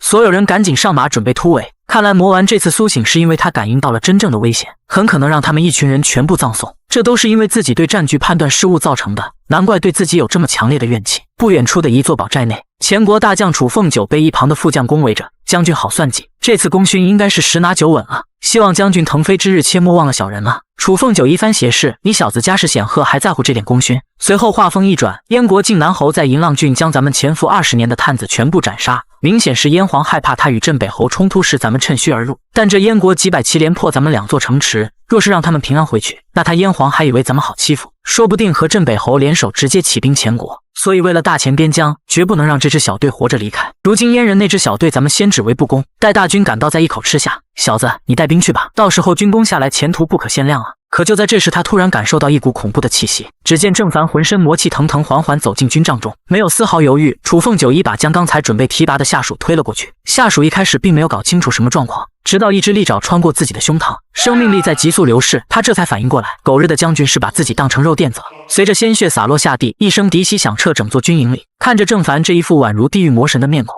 楚凤九不由得全身打哆嗦。这名身穿燕军铠甲的人是如何闯进来的？当下只能殊死一搏，待守卫感到此人必死无疑。然后他一刀仿佛挥在空气中，不知何时郑凡已经闪身来到他跟前，狰狞的面孔不禁让人窒息，一脚踢出势大力沉，随着铠甲碎裂的声音，楚凤九整个人倒飞出军帐30米远。此间他无比震惊，这人刚才一击并未引动血气，也就说他纯靠肉体力量就能蹂躏我这个8品武夫。这时周围的亲卫已经迎了上来，将郑凡团团围住。楚凤九明白自己这副身子恐怕是要废了，但今日此人必须死在这里。殊不知梁城此刻正带着蛮兵已经赶到，而银甲卫早已不是当年前国太祖皇帝夺天下的那支清军了，在这支精锐蛮兵面前无疑是螳臂挡车。此刻梁城高声呼喊，不要恋战，向北突围。随后抓起郑凡冲了出去。主上，还好魔丸昨晚提前发现了前国的探子，再晚一点我们就被包围了，只要穿过前面的堡寨，咱们就能平安回到燕国。郑凡心中升起一股不好的预感，大爷的，这种时候不要奶自己好吗？眼看前方就是燕国的边境线，疾驰的马蹄突然停了下来，只见前方前国大军已经杀到。主上放心，咱们还可以从侧方冲出去。随后侧方位也被敌军包围了上来。狗日的毒奶梁城！郑凡心中止不住的妈卖批。如今他们已被团团围住成犄角之势，但他们只为不攻，看来是想劝降咱们抓活的。郑凡深知自己这群人在前国境内杀了那么多官老爷，如今对方只是想套出点情报再动手罢了。果然敌军派出一名文官上前来与他们交涉，郑凡独自上前，目前能做的只能是拖时间罢了，毕竟奇迹是靠争取出来的。临走前他对梁城说，虽然自己对燕国也没什么归属感，但今日无论何种选择都怕是凶多吉少了，待会儿我上前会砍了那文官，吸引他们注意，你带兵跑路吧。男人虽坐拥7大魔王为其手下，但今日也陷入了必死之局。临死前他天真的以为自己性命能换来属下的一线生机，但僵尸梁城听后很是无语，老子们7个是你创造的，你死了我们全都得原地暴毙。说罢梁城缓缓上前，至少他们7个得死在郑凡的前面。与此同时，在前国大军这一方，一名小官恭敬询问上级为何对燕国这支小队只为不杀。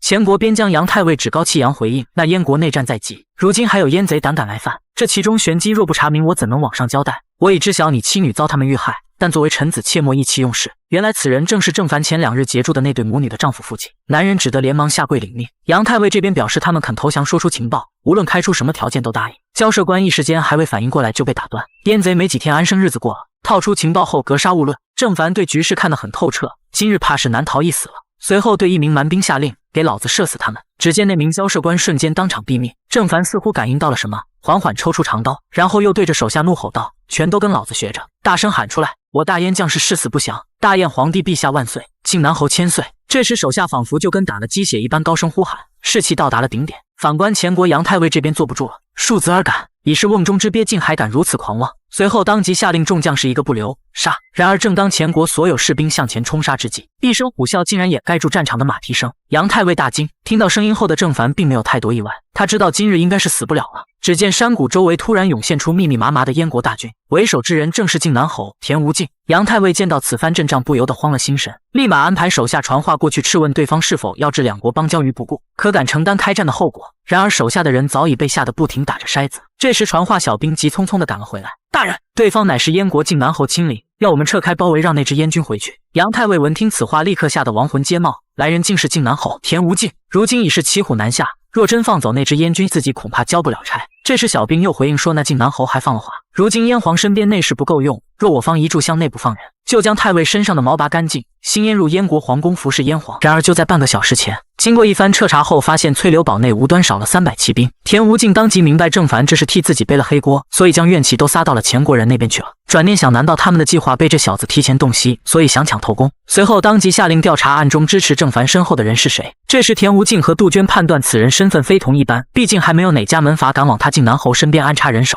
此人定是皇子，且大皇子和二皇子手握禁军，乃是朝中焦点，应该不会这么贪心。老三得维持自己的文人形象，至于老四老五则完全没有立太子的可能，老七年纪还小，那唯一人选只能是老六了。就连陛下也说过，诸位皇子中最像他的就是老六。这时杜鹃不禁疑问，难道六殿下不怕被您发现吗？田无敬长舒一口气，当年小六子初露锋芒就被陛下暗中安排被灭了母族满门，正是自己带兵执行的，连皇妃也被赐死。至此后小六子就开始声色犬马了，他很聪明，知道我会帮他隐瞒，毕竟欠他外公一家的血债。杜鹃有些着急，侯爷，二皇子可是您的亲外甥，难道您要帮外人？田无敬默默起身，本侯对楚军之争并无兴趣，但这个人情却不得不还。老爷子已经答应了咱们的婚事，等这趟回去咱们就成亲。说罢，一把将杜鹃搂入怀中。此时他满脸羞涩，老爷怎会同意侯爷您娶一个密蝶司的女探子？田无尽立即发出粗狂的笑声，本侯做事何须他人同意？又一把捏住杜鹃的小脸，寓意清方泽，然后又潇洒转过身，咱们走吧，再晚点那小子怕是就真没命了。来到陪伴自己多年的坐骑身边，你说那小子还活着吗？只见那头皮兽竟口吐人言，那就看侯爷还想不想让他活着了。田无尽对郑凡产生了浓厚的兴趣，到底是怎样的人能让老六不惜用掉本侯欠下的人情？但是转念一想，我燕国的兵就算把天捅破了个窟窿，也轮不到他前国人来指手画脚。前国督军杨太尉见来人时，田无尽也无奈长叹一口气，他明白今日无论如何也杀不了郑凡了，于是下令手下放人，还恬不知耻的要送上伯里赔罪。郑凡一行人眼见敌方撤军，心中的石头也落下来了。周围所有晋南军都对他们投来尊敬的目光，郑凡心里很清楚，接下来就要迎接考试了，于是让梁成赶紧将此次行军的看法说出来。面对田无尽这个老狐狸，自己若说错半分都会有性命之忧。这时马车内传来田无尽的声音，那个叫郑凡的，给我进来。郑凡闻言一惊，对旁边的士兵说，兄弟，麻烦搭把手。在他的搀扶下，郑凡这才上了马车。长时间的奔袭再加上魔丸附体带来的虚弱感，几乎要将他掏空。但此时可不是松懈的时候，因为面对田无尽，这才是真正的威胁。在这个武力至上的异世界，他们唯有苟着当老六。就连魔主郑凡面对晋南侯田无尽也只能跪安。然而对方见面就给了他一个下马威，根本不鸟他。半晌后，田无尽才缓缓坐下，次坐，一股无形的威压自这个男人身上发出，而周围根本就没有位子，郑凡只得席地而坐。随后俩人便心怀鬼胎地拉起了家常。突然田无尽话锋一转，你胆子不小，竟敢主动挑起两国争端，说前国那边是什么光景？然而郑凡却注意到密蝶司的女探子杜鹃竟和侯爷所处同一辆马车，这侯爷玩的花呀，口中却振振有词，前国边防乃是一群土鸡瓦狗，难阻我大燕之铁骑，他们虽装备精良，奈何毫无军心，不足为事。田无尽闻听此话饶有兴趣，那你说前国那么弱，本侯为何不率军开战？郑凡却自顾自掰开手中的烤红薯，嘴里喃喃道，因为前国富而我燕国穷，并未到开战的时候。田无尽一怔，如此说来，你擅自撩拨前人，岂不是给对面提醒了？郑凡嘴角一撇，看来自己蒙对了，不慌不忙放下红薯，回侯爷，末将这次只是探探虚实而已，这点力度根本叫不醒一个装睡的人。田无尽没想到郑凡还有这等见解，如你之见，我大燕若想攻伐前国，应当如何？大军压境做佯攻，再派一支精锐铁骑指导前国上京，到时候主动权就落在咱们手中了。田无尽似乎听出了端倪，这个说法单靠本侯的晋南军可远远不够，我大燕还有30万镇北军呢。田无尽面色转阴，这是小六子告诉你的。郑凡反应过来，话说过了，当即下跪表示是自己猜出来的，镇北侯不可能反。田无尽可不信，面色彻底黑了下来。身为军人，思杰皇子可是要满门抄斩的，这很明显就是试探。末将救过六殿下，所以才结识的，他有忍者之风，末将十分敬重。田无尽一脸玩味，忍者之风，你怎么不说他有人主之风呢？郑凡一副死猪不怕开水烫的样子，默认了。杜鹃当即厉喝，你可知当今储君乃是二殿下？知道侯爷是二殿下什么人吗？回侯爷，二殿下是您的亲外甥，末将不敢对侯爷有任何隐瞒。田无尽发现自己越来越看不透眼前这个年轻人，你会不会学当初的镇北侯出兵帮小六子夺位呢？侯爷，单靠末将翠柳堡的500骑兵可远远不够呢。杜鹃也被逗笑了，从来没人敢在田无尽面前这么大胆。你是笃定本侯不舍得杀你才这么放肆的吧？很好，滚下去吧。郑凡抱拳谢过，今天这一关总算是过了。回到行军中和梁成探讨了一下，这晋南侯和镇北侯果然是同一类人，之前瞎子就曾推测过。如今燕皇、镇北侯、晋南侯他们的思想已空前一致，眼中只有国家和民族未来，这种人已经不能简单称之为政治家了，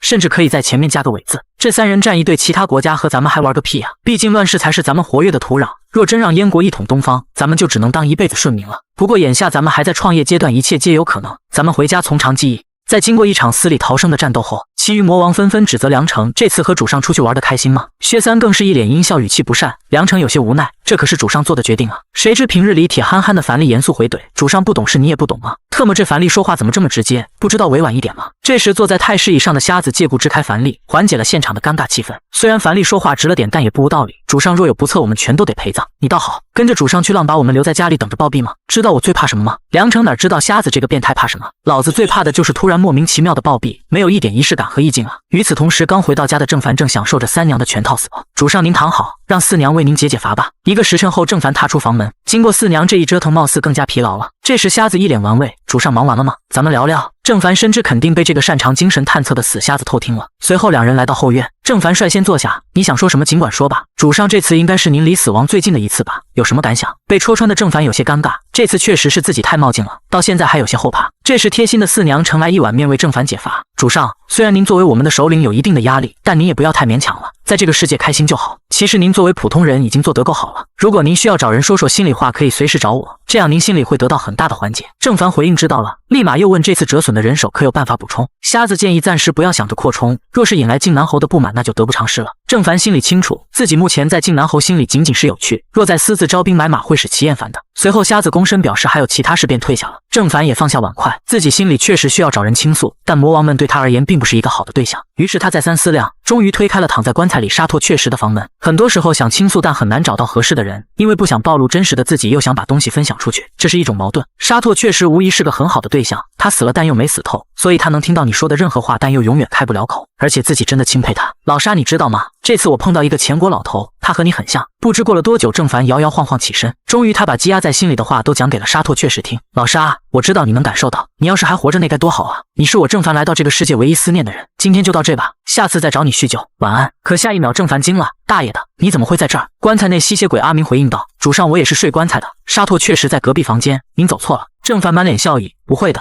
最近我想提升下剑术，委屈你一下，给我当个陪练吧。阿明听后立即反应过来，这特么是准备把自己当活靶了。半个月后，郑凡一行人翠流堡大本营内，同为守备的左季谦浑身是伤，杵着拐杖前来拜见。郑兄，您能先别偷笑了吗？这次兄弟我可伤得不轻啊。郑凡心里大概已经清楚怎么回事，但还是一脸正色询问发生了什么。原来姬郑凡去前国边境溜达了一圈后，回来便获得靖南侯赏识，他也有样学样，带着几百骑前往南边。可他却没有郑凡的好运，没多久就被2队前国骑兵包了饺子，自家骑兵全军覆没，在部下的拼死保护下才捡回一条命。他此次私自出兵违反军纪，更重要是折损了大雁的脸面，所以这次前来主要听说南望城新任总兵要来了，对面新官上任肯定会拿他开刀立威，希望郑凡到时候帮忙说几句好话。郑兄，如今你是侯爷身边的红人，除了你可没人能帮得上兄弟我了呀。说罢做事就要跪下，可左季谦只是想装装样子，心里却想的是快特么服我呀，卧槽怎么不服我。无奈他只得扑通跪下，虽然受了点屈辱，但若郑凡开口求情，自己的失职之罪必然大大减轻。郑凡故作惊讶，左兄有话好好说，你这是干什么？再说了，这新任总兵究竟是谁？敢不给你左家面子？只听左季谦悠悠回应，这新任总兵是从北风郡来的，说到底还和郑凡同源，曾在虎头城做衙，名叫许文祖。郑凡听到这个名字，脑海中立即浮现出一个胖子身影，特么的自己好不容易才从北地调离，怎么又碰到这瘟神了？于是他默默扶起左季谦，左兄，你可以派人去虎头城打听一下，这新任总兵与兄弟势同水火，这回我也难了呀。数天后，郑凡一行人准备出城迎接许胖胖。不知道当初自己冒充镇北侯的人有没有被他发现，不过现在就算被戳穿，应该也问题不大了。想到这，他当即下令，走，咱们去驿站等许文祖，或许他做总兵后，我们的日子会更加舒服。很快他们就赶到了驿站，许文祖要夜里才赶到，郑凡趁这个机会躺床上思考如何应对他。这时一阵敲门声打断了他的思绪，一名体态丰腴的老鸨走了进来，大人，夜里需不需要人作陪？咱们这儿新到一批小娘子。郑凡想都没想直接拒绝了，可隔壁却传来薛三的声音，老板娘，我要，我全都要，一样来一份。郑凡无奈坐了起来，薛三这矮子怎么跟个色中恶鬼似的，平时也不这样啊。带他来到房间外，准备找瞎子聊聊晚上接待事宜。下一秒，当他看到眼前的一幕，却让他一阵无语。只见薛三屁大点的个儿，一手搁搂着一个女人，笑得跟菊花一样灿烂。郑凡看着这一幕，不禁有些咂舌。这薛三作为暗杀之王，泡妞也是一把好手。这时薛三也发现郑凡正看着他，主上，要不给您也玩玩？郑凡一口回绝，你玩够了，让瞎子来我房间里。薛三若有所思摇了摇头，从2名风尘女子的腿上跳了下来。就当他独自走上楼梯的时候，发现有点不对劲，他立即将这个发现禀报郑凡，主上，这客栈有问题，属下身材矮小且擅长轻功，走路时地板都会发出声响，可这客栈的妈咪上楼时一点动静都没有，这里面一定有古怪。这时一名小厮前来汇报，总兵大人已经赶到驿站了。郑凡立即联想到应该是有人想对许文祖不利，撞上自己也算是他的救星了吧。半晌后，郑凡来到一处营地，劳烦通禀一下总兵大人，翠流堡守备郑凡来访。听到他的声音，许文祖急忙迎了上来，哈哈，郑兄弟咱们又见面了。郑凡一脸正色，大人，这驿站不太对劲，疑似潜入了想要刺杀大人的刺客，卑职是特意前来通知的。就在这时，周围立即响起了喊杀声，但下一秒一道声音传来，阉狗郑凡，血债血偿，拿命来。特么就这尴尬了，原来是来对付自己的。郑凡强装镇定，保护大人，心里想的却是这些刺客太没职业素养了，杀人就杀人，哪那么多屁话？大人，咱们先进屋。很快他们来到房间内，郑凡一阵思索，究竟是谁要来杀我？这时2道利剑袭来，他急忙摁倒许文祖，这才堪堪捡回一条命。房门被冲开，几名刺客叫嚣道，阉狗，拿命来吧！热烈的马，既然躲不过，那就来战吧！说罢，他浑身爆发出气机，准备殊死一搏，手中刀一横，立马朝来人脖颈斩去。可那刺客身手也算了得，挡下了郑凡的攻击。就在战况陷入焦灼时，几名刺客脖颈处莫名其妙溅起了血花。来人正是薛三。主上，您没事吧？外面的刺客全都被我和瞎子处理掉了，这些刺客太业余，瞎子在外面守着警防还有后手。瞎子这边也有新发现，刺客所用的乃是前国的军弩，应该是前国人无疑。这时郑凡开口道：“大人，此地不宜久留，属下这就护送您回南望城。”许胖胖一脸鄙夷，或许跟你一起才更危险吧。瞎子目光凝重，主上，驿站的老鸨并不在刺客里，看来刺客还有藏匿。就在几人准备召集部队回城时，下一秒郑凡一脸震惊，自己所带的小队全都死伤殆尽。这时一阵笑声传来，驿站的那胖女人正倚在窗边，你们的动作还是有些慢了呀，我可等得有些不耐烦了，奴家可是给你们准备了一份大礼呢。说罢他拍了拍手，4名风尘女子被悬挂在空中，毫无生气。这4匹马不知能不能让各位骑得舒服。只见薛三这死变态若有所思，你还别说，这样看起来还别有一番风味。酒店的妈咪原来是刺客假扮，就连白天服侍薛三的几个小娘子，夜里也被妈咪残忍杀害炼制成人形傀儡。薛三很是愤慨，嘱咐瞎子照顾好主上，自己先去把本尊给干掉。瞎子认为他有些冒进，如果我是对方，我会把自己的真身藏在傀儡之中，这很可能是个陷阱。薛三哪管得上那么多，看老子先上去透了他再说。很快他就闪身到老鸨的跟前，手中的匕首冒着寒光，眼看就要刺进他的头颅。没想到下一秒，老鸨的七窍内喷出毒液，朝薛三激射而出。幸亏瞎子早已提前在薛三身上部署好后手，将薛三的身形拉了回来。毒液喷射在墙上，立即腐蚀出一个大洞。这一刻薛三也怒了，很久没这么刺激了，敢戏耍你爷爷我，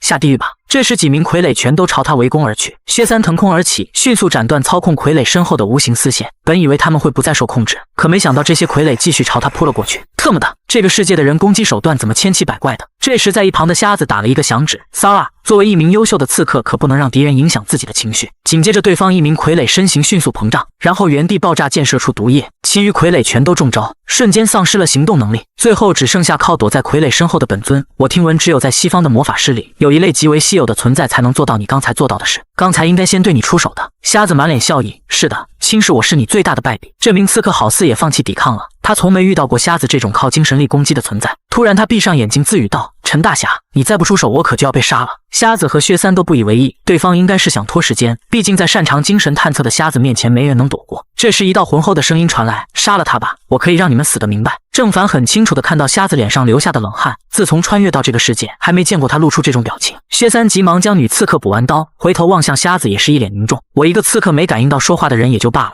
可就连死瞎子的精神力也探测不出对方位置，那问题严重了。只见墙角一名头戴斗笠男子正悠哉喝茶，他输了，应该得到解脱。我答应过你们，死前还有什么问题尽管提问吧。瞎子薛三立即拦在郑凡身前，主上，你来问吧。说罢，瞎子在身后用手势比了个舞。郑凡立即反应过来，热烈的马，这货至少5品起步吗？然后郑凡抛出了一大堆问题，最后陈大侠指了指一旁，他杀了这些无辜的人，所以该死。这时郑凡稍微松了口气，很好，这是个好人，这类人比较好坑，心中已有盘算，问道：那你来这里是为了做什么呢？陈大侠缓缓抽出长刀，我为了杀你而来。大燕银浪郡南望城治下翠流堡守备。郑凡，这时许文祖咬牙切齿道：在我大燕境内杀大燕的官，你可知会引发什么后果？来日我大燕铁骑必让前国尸横千里，片甲不留。男人斟酌片刻，今日我只取郑凡人头，其余人大可离开。许文祖冷哼一声，在郑凡几人的注视下，竟头也不回地离开了。郑凡还想再抢救一下，陈大侠，冤有头债有主，我率军去前国乃是受靖南侯的命令，你要真想为你前国谋福祉，大可去找靖南侯啊。男人听闻此话，直接打断说：靖南侯田无尽，我打不过他。郑凡有些无语，马德，脑子不好使的人果然不好忽悠。他也搞不清楚，两国交战打仗杀人再正常不过，为什么对方偏偏就要杀自己？这时男人剑锋一指，对着瞎子和薛三说：你们如若不出手，我便可留你们性命。见对方依旧拦在郑凡身前无动于衷，男人浑身爆发出罡气，那你们全都去死吧。瞎子薛三立即摆出战斗姿态，双方实力差距过大，今日怕是难以善终。这时郑凡还在做最后的挣扎，大侠，我还有最后一个问题。只见男人提剑做出蓄力姿态，你问，问完了我就出剑。你叫什么名字？死也让我死个明白吧。男人有些摸不着头脑，你不是一直在喊我名字吗？场面顿时尴尬住了。姓陈，名大侠。薛三趁男人愣神之际，他明白机会来了，迅速闪身来到男人身后，手持双笔就要朝他脑袋刺下。然而男人只是转身挥出一剑，轻而易举的就将薛三的匕首震飞。你是个优秀的刺客，但在绝对的实力面前，技巧是无用的。我再说最后一遍，今日我只杀郑凡，下一次我不会再留手了。薛三撇了撇嘴角，要不是爷爷没恢复实力，这句话应该我对你说才对。这时陈大侠指着瞎子，直觉告诉他对方很危险，因为他感觉到周身有无数双眼睛盯着他。瞎子爆发出全部精神力寻找他的的心灵裂缝。但很遗憾，对方是个内心毫无裂缝的人，说白了就是一个缺心眼的二货。不管了，瞎子立马爆射出一发银针，陈大侠展出一记剑气，不仅将银针悉数拦下，剑气还朝着他们迸发而出。瞎子凝聚出全部精神力，硬生生掀起地板，形成一堵石墙阻挡剑气。但那石墙甚至还未坚持1秒钟就直接溃散，只见剑气结结实实斩在了瞎子身上。还好有石墙抵消了大部分剑罡，不然这一击怕是要直接嗝屁了。隐匿在一旁的薛三再次发动偷袭，可陈大侠早已有所防备，半空中的薛三无处借力，根本无法闪躲。情急之下，瞎子再次凝聚精神力，将薛三身影强行位移到他身后。好机会！眼看薛三的匕首距离陈大侠的头颅不足10厘米，可对方反手就是一肘将薛三击飞。你有2个很优秀的仆人，束手就擒吧。如今只剩下郑凡一人在场，今日恐怕真的要交代在这儿了。他摸了摸胸口的魔丸，准备做最后殊死一搏，可没想到陈大侠这时却跪了下去。他一把扯开裤子，不知何时已有一根银针刺进他的腿中，皮肤周围已完全腐烂。这时瞎子和薛三同时发出冷笑，没想到吧，孙贼，爷爷今天再教教你什么叫江湖险恶，那针上可是淬了2成的尸毒啊！